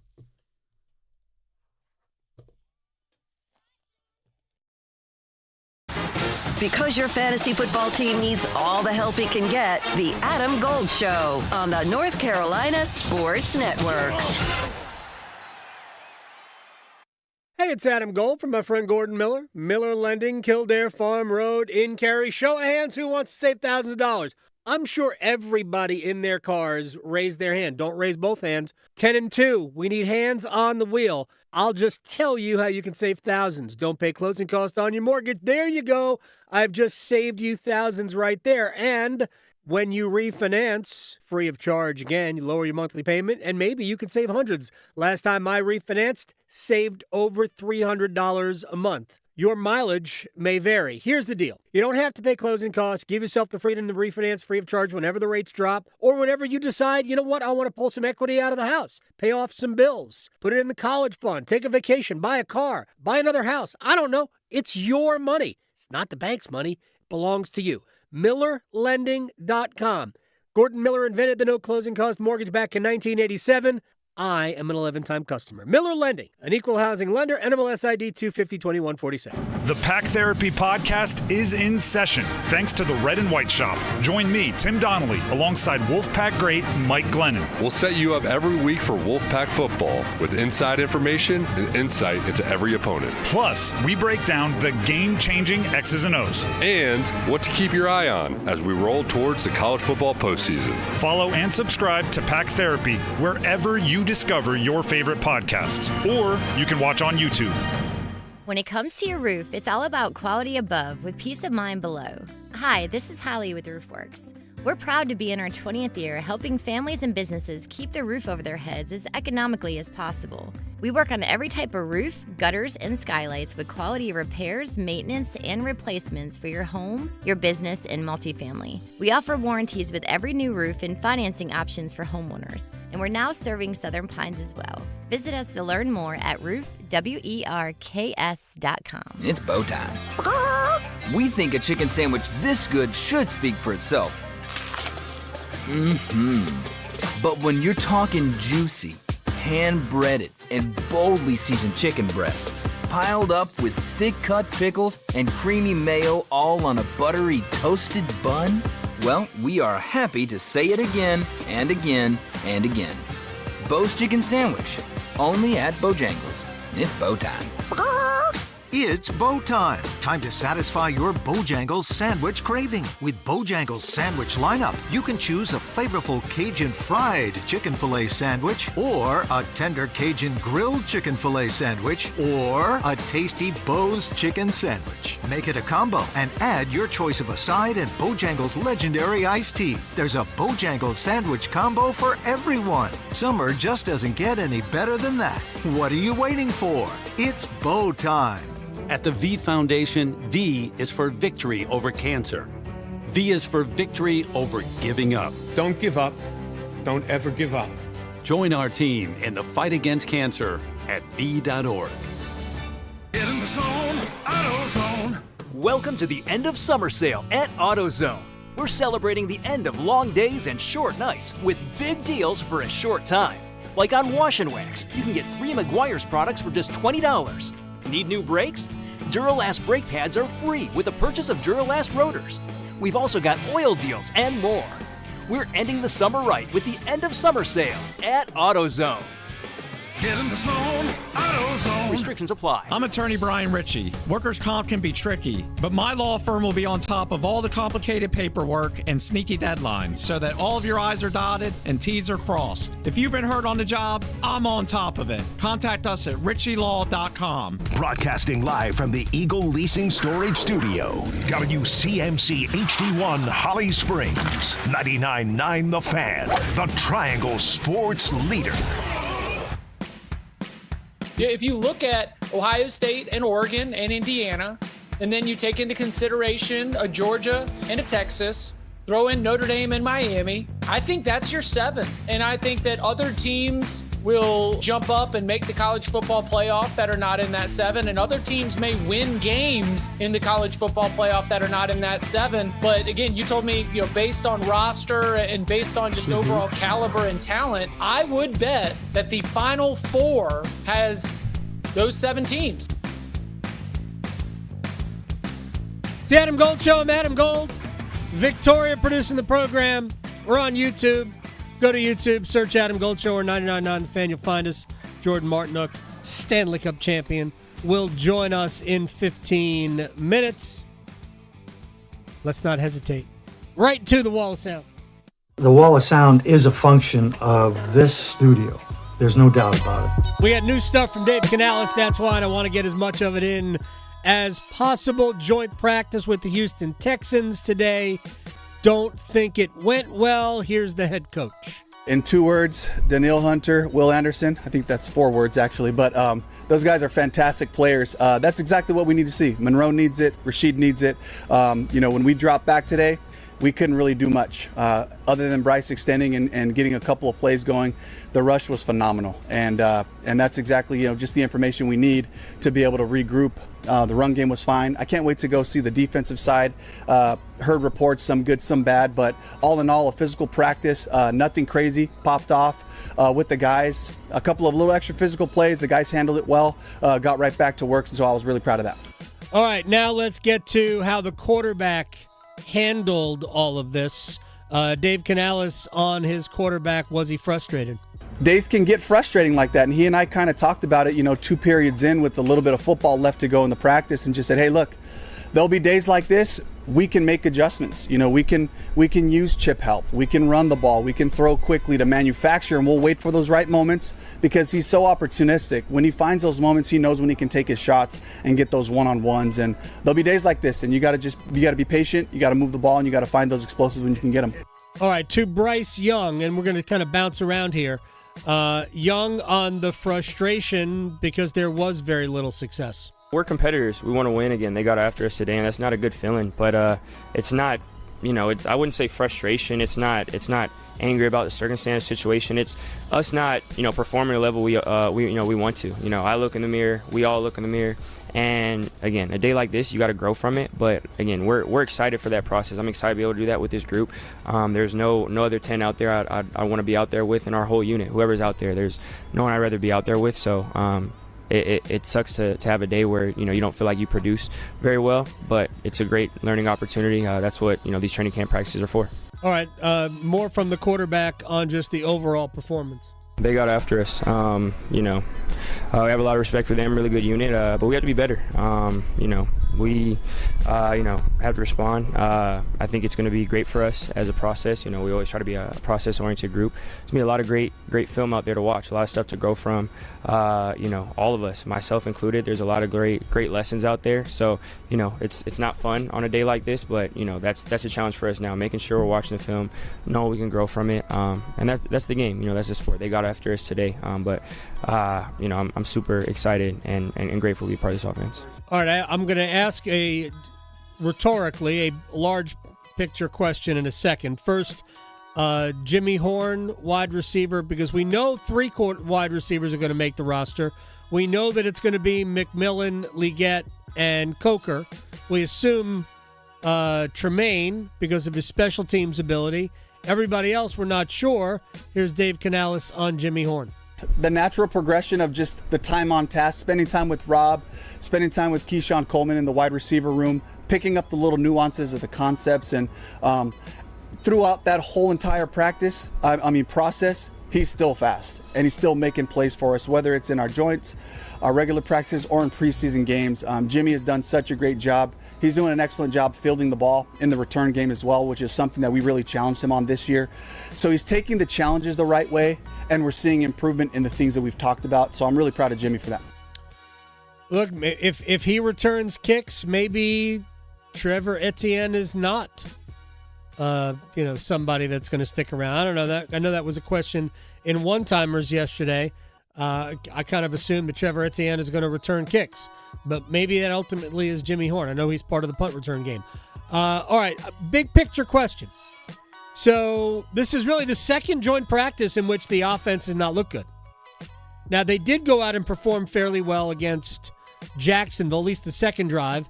First drive, I don't think the first drive was awful. It didn't create points, but I believe they picked up 20-some-odd yards and had a first down.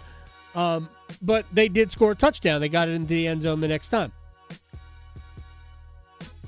But if the offense doesn't perform well in the joint practice, Dave has hinted in maybe putting them out there again. Which, look, I'm not one of those people who's going to say, well, you can't risk them getting hurt. Well, you're going to risk getting them hurt in week 1. That's just the reality of every single time you step on a football field. There's a reality. The reality is you could get hurt. I think it's way more important to be ready for the start of the season. And again, I'm not advocating you got to play him, 2 series or whatever. But if you think that that's what you need to get the offense ready to start the season, then fear of injury is not a reason to keep them out. It's only going to hold them back. Even if it's a series, so I'm not gonna sit here and go, why were they out there? I promise you, I will not do that.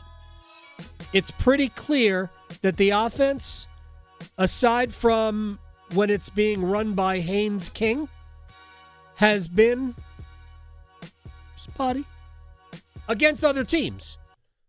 Spotty. That needs to get better. Speaking of what needs to get better, that's probably a poor transition. So both the SEC and the Big Ten reacted to fifth-year players who were told that they were not eligible, but then a court told them they were eligible, coming back, trying to play in college. SEC has banned them. Actually, it's probably an inaccurate thing to say that they have been banned. What they have done was they've attached penalties to schools for essentially listening to the law. Because if a judge says it is such and a conference says it is not such, the judge gets in the way of the conference. But if the conference decides, if you do this, we are going to punish you in this way, and the punishments are fairly severe, financially, suspension for the head coach, and otherwise, doesn't mean that the player can't play. You can just absorb an 8-figure fine and your coach misses half the year. If you're okay with that, then they are eligible to play. And I just find the whole thing fascinating. Paul Feinbaum on the Big Ten and the SEC acting, air quotes, properly. The Big Ten and the SEC have acted correctly. You just cannot let all this happen without saying something, especially when they believe that they have the right to mete out penalties. What I mean by that is they can't interfere with all these crazy Louisiana judges, and there are also judges elsewhere who have made rulings like this, but they can be in charge of their own league, and they're essentially saying, you can have this guy on your roster, but we will penalize you. They didn't exactly say what, but the sense is the penalty will be severe, including suspension or perhaps forfeiture. So then it would be up to the individual. Now, what's really interesting here is yesterday in Birmingham, the 16 schools of the SEC met, and get this, they voted unanimously. That includes the LSU president. Now, nobody believes the LSU president was really in favor of it. I think he went along with it just to get out of that room in one piece. But what happens in Baton Rouge today will be where this story turns. All right, well, we don't know what's happened in Baton Rouge today. That's Paul Feinbaum from ESPN. The penalties that I have seen from the SEC are your coach could be suspended for half the season. That's substantial. You'll pay a fine which amounts to half of your operating budget for that sport. So in the case of football, what is the operating budget? We're talking about an 8-figure fine. And it could be a substantial 8-figure fine depending on the size of the football budget. So the penalties are severe. It does not delve into suspension or forfeiture or things like that in terms of suspension for a player. There's no vacating wins or anything like that because, again, they have been declared eligible by a judge. Complicated issue. I still think that apart from when Chip Patterson was on earlier in the show saying that there is a theory that the NCAA welcomed the chaos to prove a point, and I'm like, fine if that's what they did, but I find that preposterous when it would have been much easier to simply say, one-time deal, class of 22 is okay, but after that, then everybody's had more than enough time to adjust. In this case, players had no choice. Maybe they would have come back. Very complicated. Jordan Martinook, not very complicated. Stanley Cup champion, joins us next. His Zamboni is bigger than yours. The Adam Gold Show on the North Carolina Sports Network. College football kicks off August 29th. Bailey eludes it, runs to the right, has Green, no one there at the 10, and he scampers in. Bailey, touchdown, Packs on top. On 99.9 The Fan, the Triangle Sports Leader. It's over. Yeah, the Blue Devils have won the ACC 27-20 in overtime. Presented by Chapel Hill Tire, Roofworks, and Wake Med. Gotta love it. The days are longer, the weather is warm, there might be a sporadic rain shower out of nowhere. That means it's riding season, y'all. I'm Victoria Vodnecker here for Law Tigers to give you some reassurance that while you're out trying to get some motorcycle therapy at the end of the day or a weekend ride to put some miles on those treads, you are not alone. Riding is an experience like no other, but it also comes with some risks. Nowadays, there's more distractions for people in vehicles, there's a million construction zones, and accidents can happen out of nowhere. But Law Tigers is here for you because they're riders too, and they know what it's like. They understand the value of your gear and your bike, and they understand what position you're in. So your case evaluations are always free, and you won't pay a dime until your case settles. Call 1-800-LAW-TIGERS, North Carolina's motorcycle lawyers. Law Tigers is a network of independent law firms who are members of the American Association of Motorcycle Injury Lawyers. Law Tigers is not a law firm. Hi friends, this is Mark Pons from Chapel Hill Tire. There's nothing quite like a North Carolina summer, unless of course your air conditioning decides to stop working. If your AC isn't blowing cold, is making strange noises, or just isn't keeping up with the heat, now's the time to have it checked. This month, take advantage of our summer AC special, save $40, and let our ASC certified technicians make sure you're ready for the hottest days of the year. Schedule your appointment today at chapelhilltire.com and drive happy. Nobody beats a Fairway Green lawn. Kevin, what can Fairway Green do this time of the year for our yards? Yes, many people do not realize that fall is the time to seed your fescue, not in the spring. Fall is the time to go ahead and get out there and do a core aeration seeding. Go ahead and put down a good quality fertilizer at the same time. How can we get started right away? Yes, visit fairwaygreen.com. We'll be out there within 3 to 4 business days. We'll leave a very detailed lawn analysis that I'm sure you'll be quite impressed with. Great. You can also call Fairway Green 919-329-0095. If you have a 2, 3, or 4% mortgage rate, don't refinance it. You don't have to, but you can still get cash out of your home.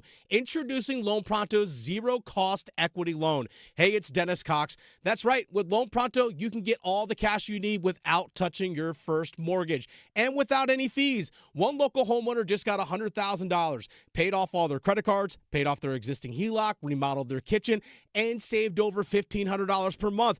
It gets better. There's no hard credit pull up front, usually no appraisal, no long drawn out process. And listen, no closing costs. You may be able to even skip your next 2 house payments.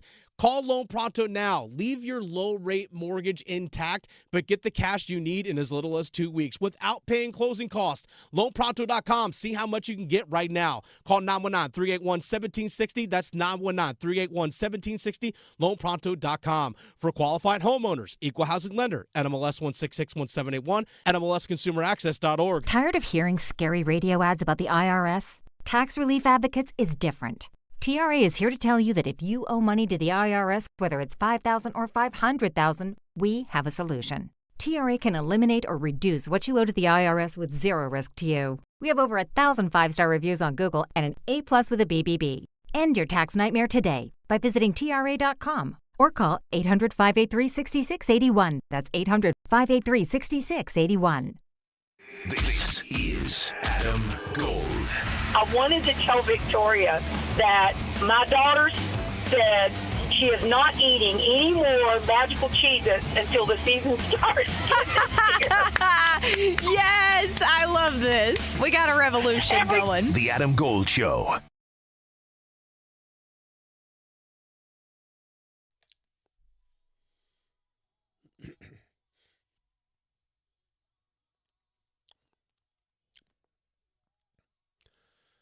All day, Dolly Parton. I know. All day. This song hits. They all do. I mean, the song itself. Okay. Yeah. Yeah. Totally get it. Dolly's an angel. Totally now. Unbelievable. I mean, Yeah. read about her, the person, is just incredible. Yeah. Somebody, I'm not going to put him in the same category of Dolly Parton because that would be unfair to both Dolly Parton and Jordan Martinook, a Stanley Cup champion, because Dolly Parton's name is not on the Stanley Cup. Jordan Martinook's is Hurricanes leader, legend, number 48. How you doing, man? I'm doing really good, and I've also been listening to Dolly Parton all day, so I can go with you on that one. I went down a rabbit hole yesterday. I probably spent, 5 hours looking at different performances, interviews. It was just an incredible day. I know you were out at Durham Bulls Athletic Park yesterday with the Stanley Cup. This has been a great summer.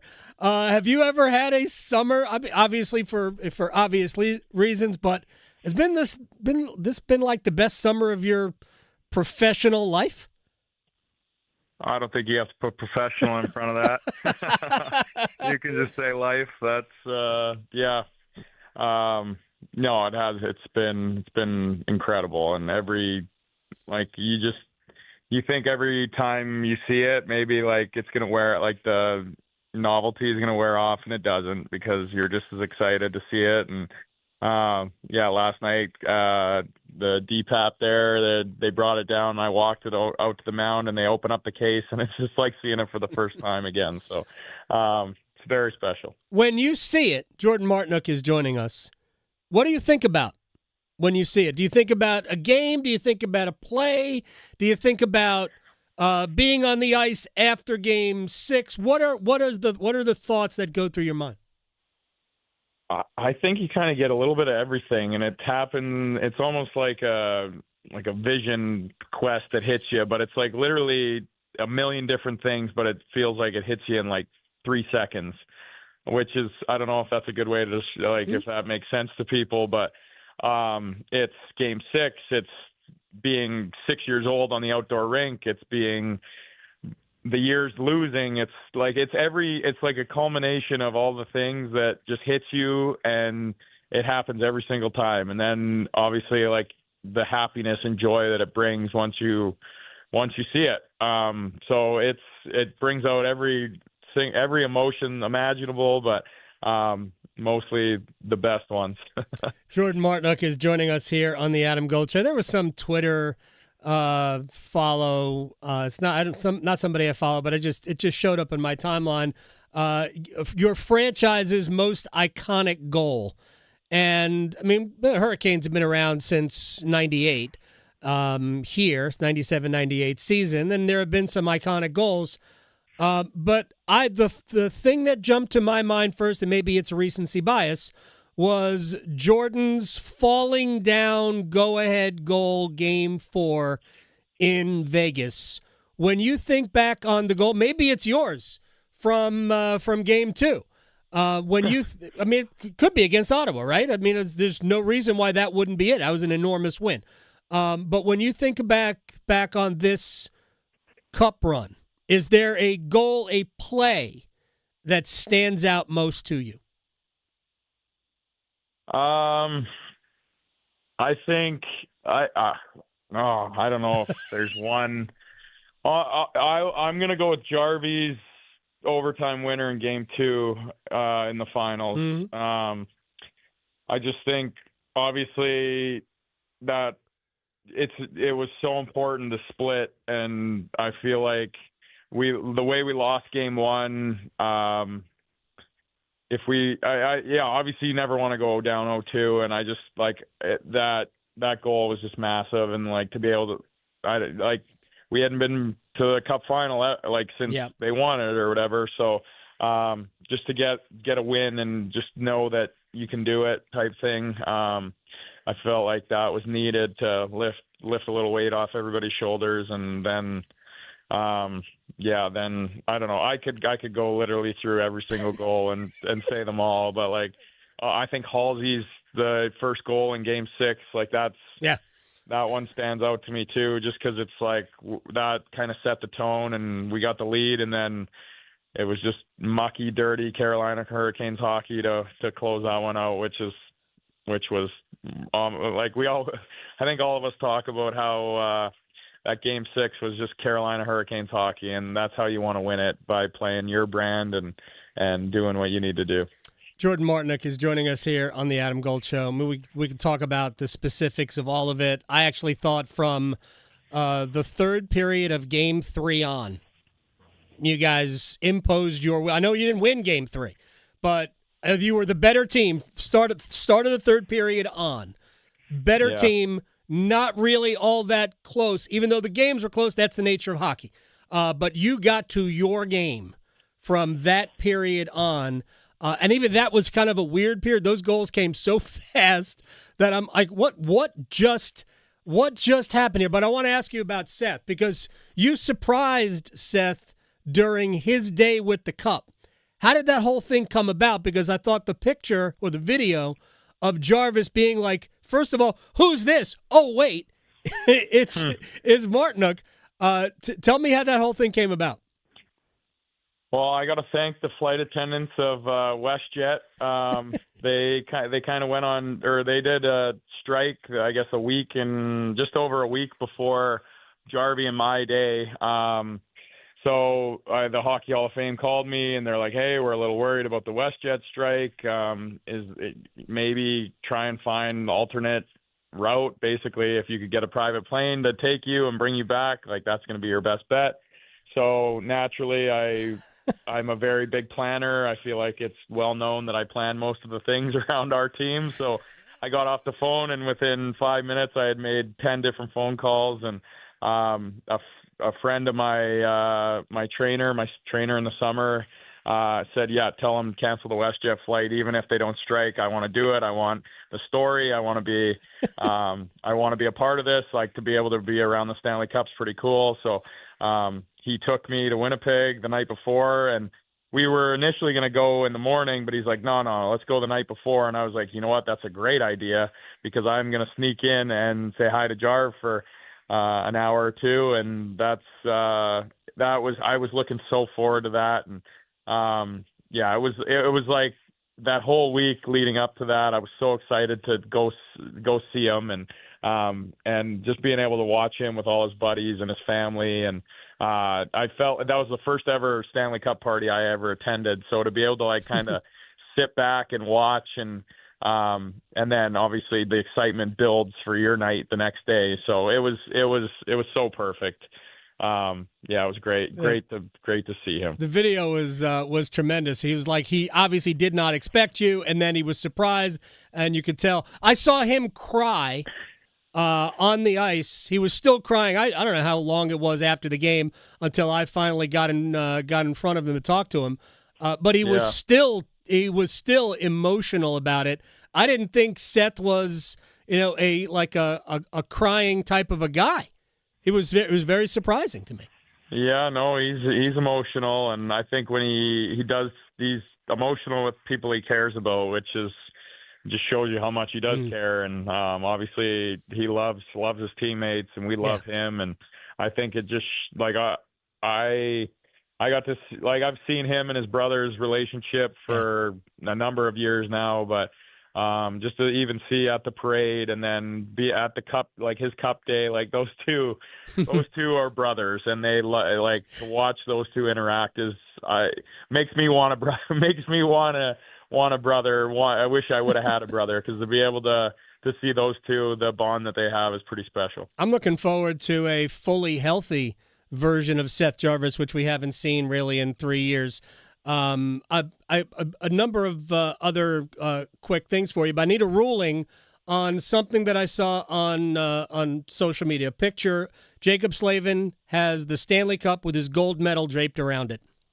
And I think the Hurricanes tweeted it out, and it's only one person won both a gold medal and the Stanley Cup. And I just thought that was cool. I said, that's a strong flex from Jacob. Somebody should. I seen Jarvie's response. so like I was called rude for that. I figured Jarvis would get the spirit. Was that rude, or was that like that's okay? Well, it might be rubbing a little salt in the wounds of him, but I obviously incredible feat for Jacob to win both those things, but yeah, obviously, Jarvie wishes he would have been the gold medal and cup winner, but it is what it is. They won, and Slav was allowed to show it off. Maybe I overstepped. I'll apologize to Seth when I see him or speak to him next. Now, how do you go about the business of refocusing? Or because of the nature of the team, it won't be as difficult as maybe some of us think it might? Yeah, I don't know. I think you still need to, you need to enjoy it. You're not just gonna celebrate for your 2 months and be done. Like, we accomplished something with each other that is a lifelong dream, and we've wanted to do since we were little kids, and to be able to bring back pretty much the same team, we're going to be able to talk about last year and what made us successful all year. And I think that almost helps you in a way, because it's like, okay, well, look what we did and look how we won, and look how we need to play. Like, I think I don't love talking about Florida, but obviously they won. They got to see the blueprint of how they did it, and I think then obviously they won back to back, and I think knowing how we did it and how everybody was on board and the blueprint of what we did and what we needed to do, I think every guy in that room knows what it is, and now it's almost. I don't want to say it's easier, because how we play is hard and it's hard work, and I think everybody knows how hard it is and how much effort it takes. And I think knowing that and knowing how special it is on the other side of it is going to help us in the long run. Because your captain is Jordan Stahl, and we know what kind of shape he is always in. There's a standard that everybody said. You got Jordan, you got Svechnikov, Andre's a machine in the workout room. How fast did everybody, start? I mean, not that you would know about everybody, but how fast did everybody kind of get back into the swing of preparing for this year? Well, I can't tell you I was keeping up on everybody's fitness regimens. I was more interested in the celebrations, sure. And I was watching all the videos and the photos, but obviously there's your time to have fun and there's your time to work. And I think our group is really good at that. And I think if you ask anybody on our team and if you ask our coaches, like we have fun with what we do, but also we work extremely hard. So obviously we're going to celebrate and you're going to have the chances to go to parties and do all the things. But in the morning, you're in the gym and you're skating, and I know coming back to Raleigh, it's nice to get back in a routine and drop my kids off at school. I go to the rink, I work out with Bill, then we're on the ice, and it's nice to have that routine. So where guys obviously will start trickling back in soon here, and we'll just get back on schedule and back doing the things that we love to do. Let me ask you one more question and let you go. I saw a picture of Sebastian Aho with Teuvo Teravainen holding the cup together. Have you heard from any former teammates who were here about what happened in June? Yeah, actually, well, I had Joel Edmondson was at my party, which, I keep I'm really good friends with Joel. So, and obviously he won it with St. Louis. Yep. So I was able to lift it with him, and he helped the arms out, pour some drinks. And, you hear from a lot of teammates, which is awesome.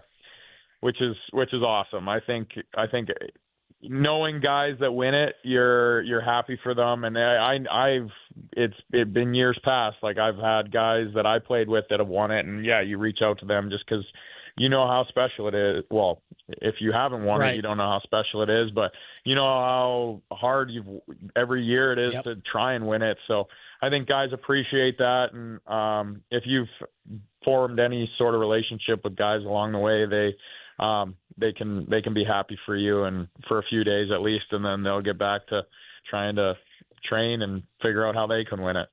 Welcome back to town, Jordan Martinook. I look forward to seeing you training camp. I appreciate your time.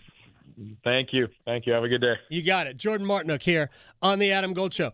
All right, we'll take a break. We'll come back. I want to get back into what may or may not happen with all of those, not that many players, I guess, that might get at that fifth year of eligibility. A little college football next. Asheville to Wilmington, Boone to Durham, the Adam Gold Show on the North Carolina Sports Network. Are you taking care of someone on Medicare? Navigating Medicare can be overwhelming. You're not alone. The NC Department of Insurance SHIP program can help you figure out what steps to take and when. SHIP counselors can answer your questions. Visit ncshiip.com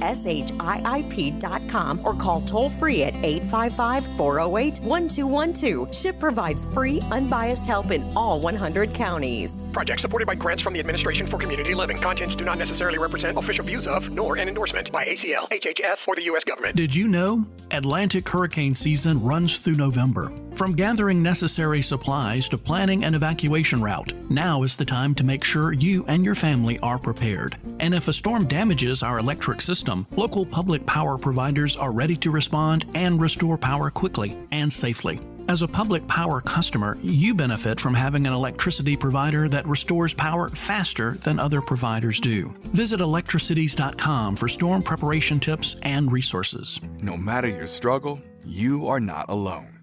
The 988 Suicide and Crisis Lifeline is free, private, and always available. If you feel lonely, isolated, anxious, or overwhelmed, help is here all day and night. Call, text, or chat 988. Without cost, without judgment, and without waiting for an appointment. You'll get support that can make a difference. Brought to you by the North Carolina Department of Health and Human Services. You served behind the desk. You served in combat. You did 4 years and got out. You were drafted. You gave 20 years. You gave exactly what your country needed. You are a veteran. You are a veteran. You are a veteran. And you deserve support. If you're struggling with life after service, don't wait. Reach out. Find resources at va.gov/reach. Brought to you by the United States Department of Veterans Affairs and the Ad Council. At the North Carolina Agro-Medicine Institute, we know a safe farm is a profitable one, and we're teaming up with your local NC Cooperative Extension agent to offer the Certified Safe Farm program. It's a non-regulatory safety review with an on-farm walkthrough, health checks, and more. For a limited time, the NC Tobacco Trust Fund Commission is sponsoring up to $1,000 in cost share for participating farms to make safety improvements. Real help to protect you, your workers, and your farm. See more at ncagromedicine.org. The North Carolina Healthcare Association invites you to listen to this month's podcast, Conversations on the State of Healthcare. This month, we're looking at issues that affect families in every corner of North Carolina. Maternal health. My guest is Marissa Franks from the North Carolina Healthcare Foundation, who shares information about the Maternal Health Action Network. No single hospital or organization can solve maternal mortality alone. It takes all of us in healthcare and in our communities to do that. But by sharing knowledge, listening to patients, partnering with communities, addressing barriers to care, and implementing proven practices, we can make a real difference. So I think our work demonstrates what's possible when healthcare organizations come together around a common goal, which is helping every mother and baby have the healthiest possible start. You can learn more and join our latest Conversations on the State of Healthcare wherever you listen to your favorite podcast. And find out more by visiting nchealthcare.org. Gear up this fall with the new All-Pro battery by Steel. Tackle any task with 60% more peak power. And a fast charge time of just 10 minutes means it's ready when you are. The All-Pro battery is just the upgrade your shed has been waiting for. Outperform the outdoors with battery tools by Steel. Exclusively available only at your local Steel dealer. 60% peak power. Comparison between AP300PC and AP300S. 10-minute charge time to reach 80% with AL1602MO. This is Adam Gold. He doesn't have many years to choose from. No, and part of that was COVID. Nobody's picking COVID. COVID was a great year. Yeah. Look, if you invested in Zoom, oh, that was a good year. Yes. You had a good year during COVID. Yep. The Adam Gold Show.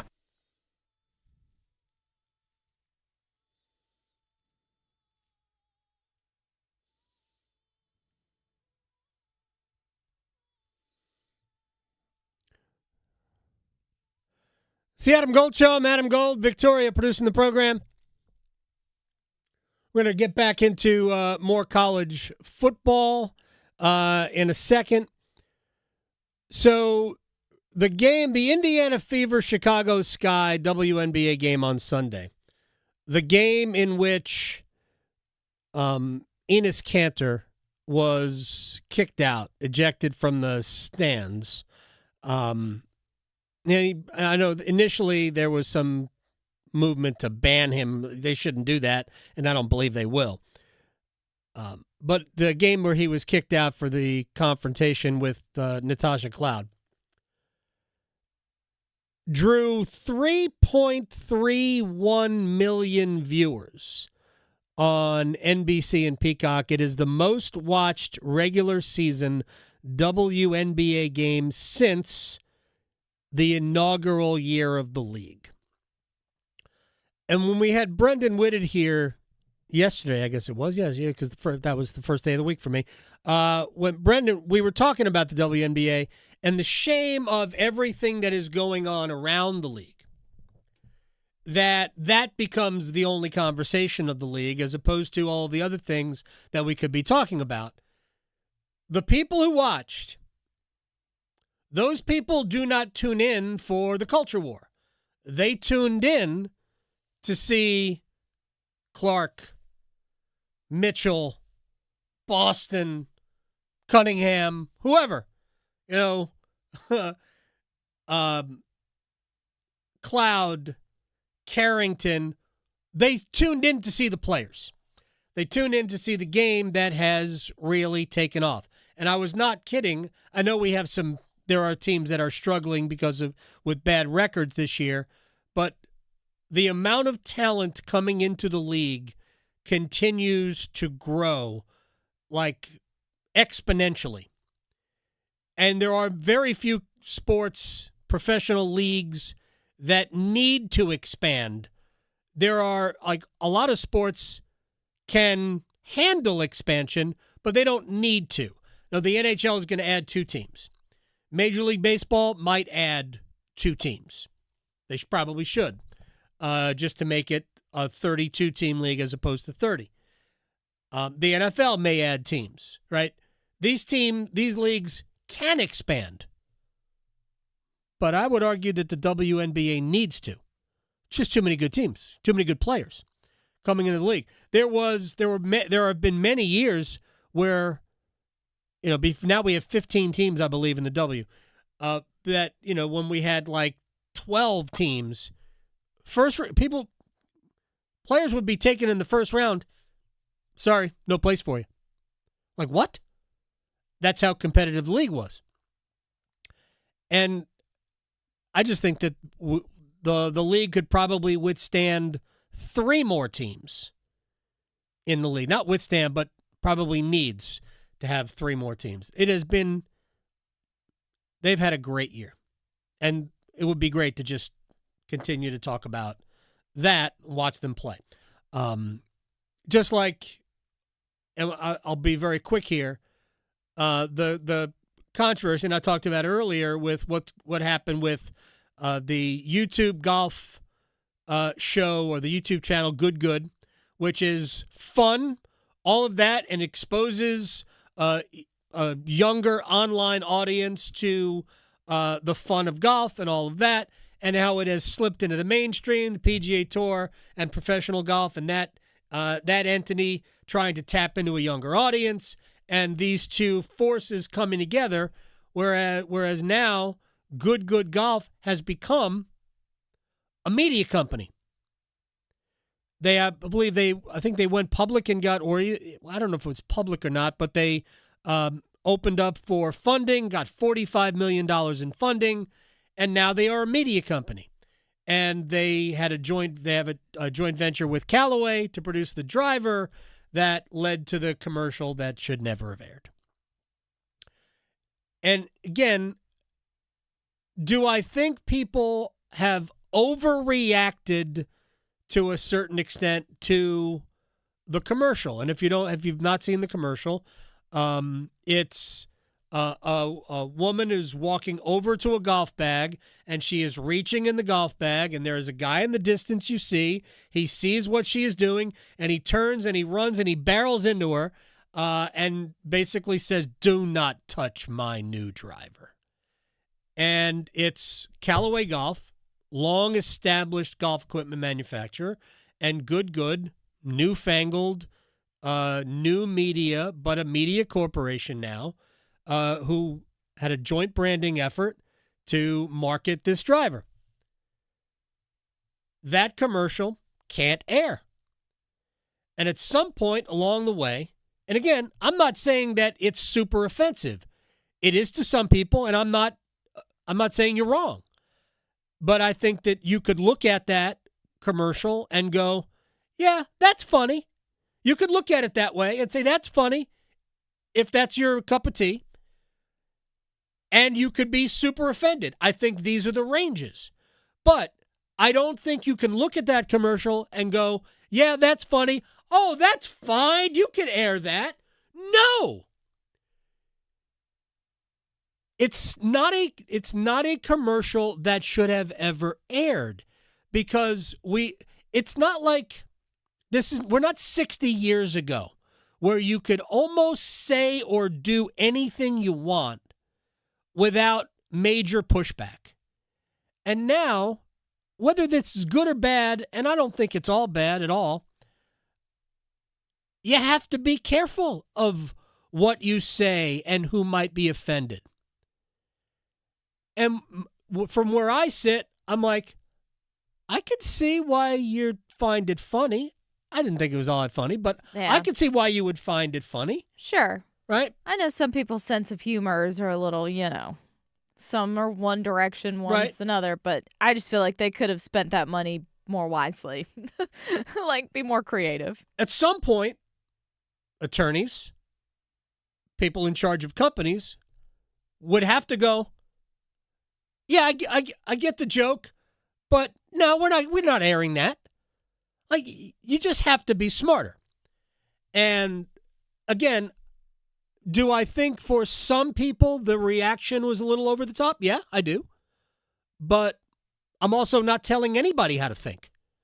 I wouldn't tell the people who have no problem with it at all. And if you're really, come on. Yeah, we have to recognize that, it probably shouldn't have aired. I mean, we're not frat bros. I mean, I guess we are. But if you're going to delve into the real world, something, you have to give something up. You just have to give something up. And to me, it's a pretty easy call to say, yeah, I get the humor, but not really. Can't air it. It's just not that hard. We'll see what happens. By the way, the PGA Tour has a golf tournament coming up in November that is sponsored by Good. We'll find out if that sponsorship stays. Also, a show on Golf Channel, which has been around for a while, called The Big Break, was sponsored by Good. There's a good connection to The Big Break, which is I think the first episode was going to air either Sunday night or Monday night coming up. And that's been pushed back. Golf Channel just released a statement. We're pushing it back a week because I don't know if they're waiting for everything to subside. Maybe that'll happen. I don't know. But we'll see. My guess is I don't think that show's going to air, or at least Good's part in it won't air. And everybody, of course, now is issuing apologies and all that. So I'm not going to grade everybody's apology on that. But my feeling has been when I first saw that, I'm like, why is that airing? Again, I wasn't offended by it, but why does that air? You just have to be a little smarter than that. All right, let me get back to college football. So you might know that we have this brand new rule for eligibility where you get 5 years to play 5. That's awesome. And it starts from whenever your high school class graduates, you get 5 years. And that's the window. Now, for the incoming class of 2022, so your spring would be 23, 24, 25, 26. Those athletes have moved on. The NCAA's new rule excluded anybody in the 2022 incoming class. They decided to draw the line there. We talked to Manny Diaz about this earlier. They decided to draw the line there, thinking that, well, I believe this was their stated reasoning, that those players thought they were done anyway, so that's where we're going to draw the line. My feeling is, based on when you announced the rule, they should have been included. And I said it at the time on the show. Great rule. I love the fact that there is a sort of an age limit component to it. It's whatever's first, either your age 24, 20, I think it's your age 25 season. So you could be 24 at the start of the season, or 5 years after your high school class graduates, whichever comes first. So I like the age component to it. I think that's smart, so we don't have, players who are in their 30s playing college football. And I think the rule is smart because we had too many waivers and too many different things to the point where players were playing 8 years of college football or college anything. So the rule is good, but I said at the time, man, not grandfathering in the class of 22, that was going to cause problems. What did Chip Patterson say to us earlier? He said he thought, well, at least Bud Elliott from the podcast, their podcast, Cover 3, maybe that was intentional, a plant, if you will. And I'm thinking, man, I'm not sure I want to give the NCAA that kind of credit for doing that, but I don't know, man. That is a difficult thing. And I brought this up to Manny, and I want to do this in the rewind here. So let's play the rewind music so we know we're...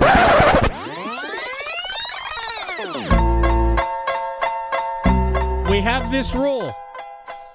This rule tells players who want to go back to LSU or wherever, who are actually eligible based on the NCAA's rule, this, right now, we're telling those players they can't play, while at the same time we are telling players like Max Johnson, former UNC quarterback, who is playing his 7th year now at Georgia Southern, we're saying that he's eligible, but the players who are eligible under this rule are not eligible. Manny Diaz, Duke head coach, I'm confused. If you're not confused, please, somebody speak up and inform the rest of us. It's entirely confusing. But look, when we set rules, and using 5 for 5 as an example, a line had to be drawn somewhere, right? And so there had to be one class that had to be left out. Right now, the point of contention is the class that just would have played all 4 years and left, and now they're in the NFL and they all want to come back. If we had said, you know what, you're right, that's a fair statement, we'll let you back. Well, to be honest, the kid that played 4 years in the 1980s, in theory, could argue that he has a right to a 5th year to come back. And so everything. And then, by the way, if you're in a pro training camp and you get cut and you can come back, well, why can't a guy that played 7 years in the NFL that went out of college only 3 years can't come back? I mean, like, that's what happens, right? Like, once we have gotten to this point, because we have allowed exception after exception, and wisely the people who charge by billable hours have figured that out. And then what you can do is you can use exceptions to set precedent, and that's why we're almost in a lawless profession. And so, at some point we've got to get a hold of that, and whether that's the conferences setting rules like you mentioned, if it can't happen, with one umbrella that we can all fit under, and that's what we have to do going forward. And unfortunately, listen, someone's gonna have to be disappointed. And I hate to say it, like, as a coach or as a parent or anybody, but we can't give everybody ice cream every day and make everybody happy. And it is what it is, and that's life. If you want to prepare people for the real life, you better understand it's not fair, and you better get used to disappointment. And that's, look, to set the rules, we have to set it. Someone's gonna have to feel some disappointment, and I'm sympathetic to that, but it is what it is. Would you like to eat ice cream every day, Victoria? I mean, if it was calorie free, yeah. But it's not, so no. But yes, I would. What about froyo? Sure. I don't hate froyo. It's like the same calories as ice cream. I know. That's what I'm saying. If it were calorie free, I'd do it. I think we'd all like to eat ice cream every day. Yeah. Here's the thing. I do think that those 5 years, I mean, unless I'm wrong on this, I guess I might be, but I don't think I am. The 5 years is consecutive. You don't just get to choose which 5 years you play. I'm going to play this year. I'm going to take 2 years off. Then I'm going to play those 2 years. Then I'm going to take 2 more. I don't think that's the case. You get 5 years. So the scenarios that Manny posed after, toward the end of that, to me, I don't think would be in play. Again, if I'm wrong, I'm wrong. All right, I want to get to, I just saw that Hurricanes have additional national television games. And I just saw this email. We know the Hurricanes start against Florida Tuesday, September 29th. I know, 5 o'clock. I'm sorry. It's an early game. It's going to be tough for people to get to early. All I'm saying is take the day off. Yeah. Just take the day off. It's a good excuse to just take the day off. I mean, you got PTO. Take it. Just be sick. Yeah, exactly. Exactly. You have the sniffles. I just told you. Right. That you will be sick. You will forecast being under the weather. Yes, the sports tarot card reader predicted that's what's going to happen. I mean, you're going to be under the weather on the 30th. Yeah. So you might as well go to the game. Let's see. Boston on Tuesday, October 27th. Here's the thing. At least there's a bunch of TNT games. For the most part, the first 2 nationally televised games are on ESPN.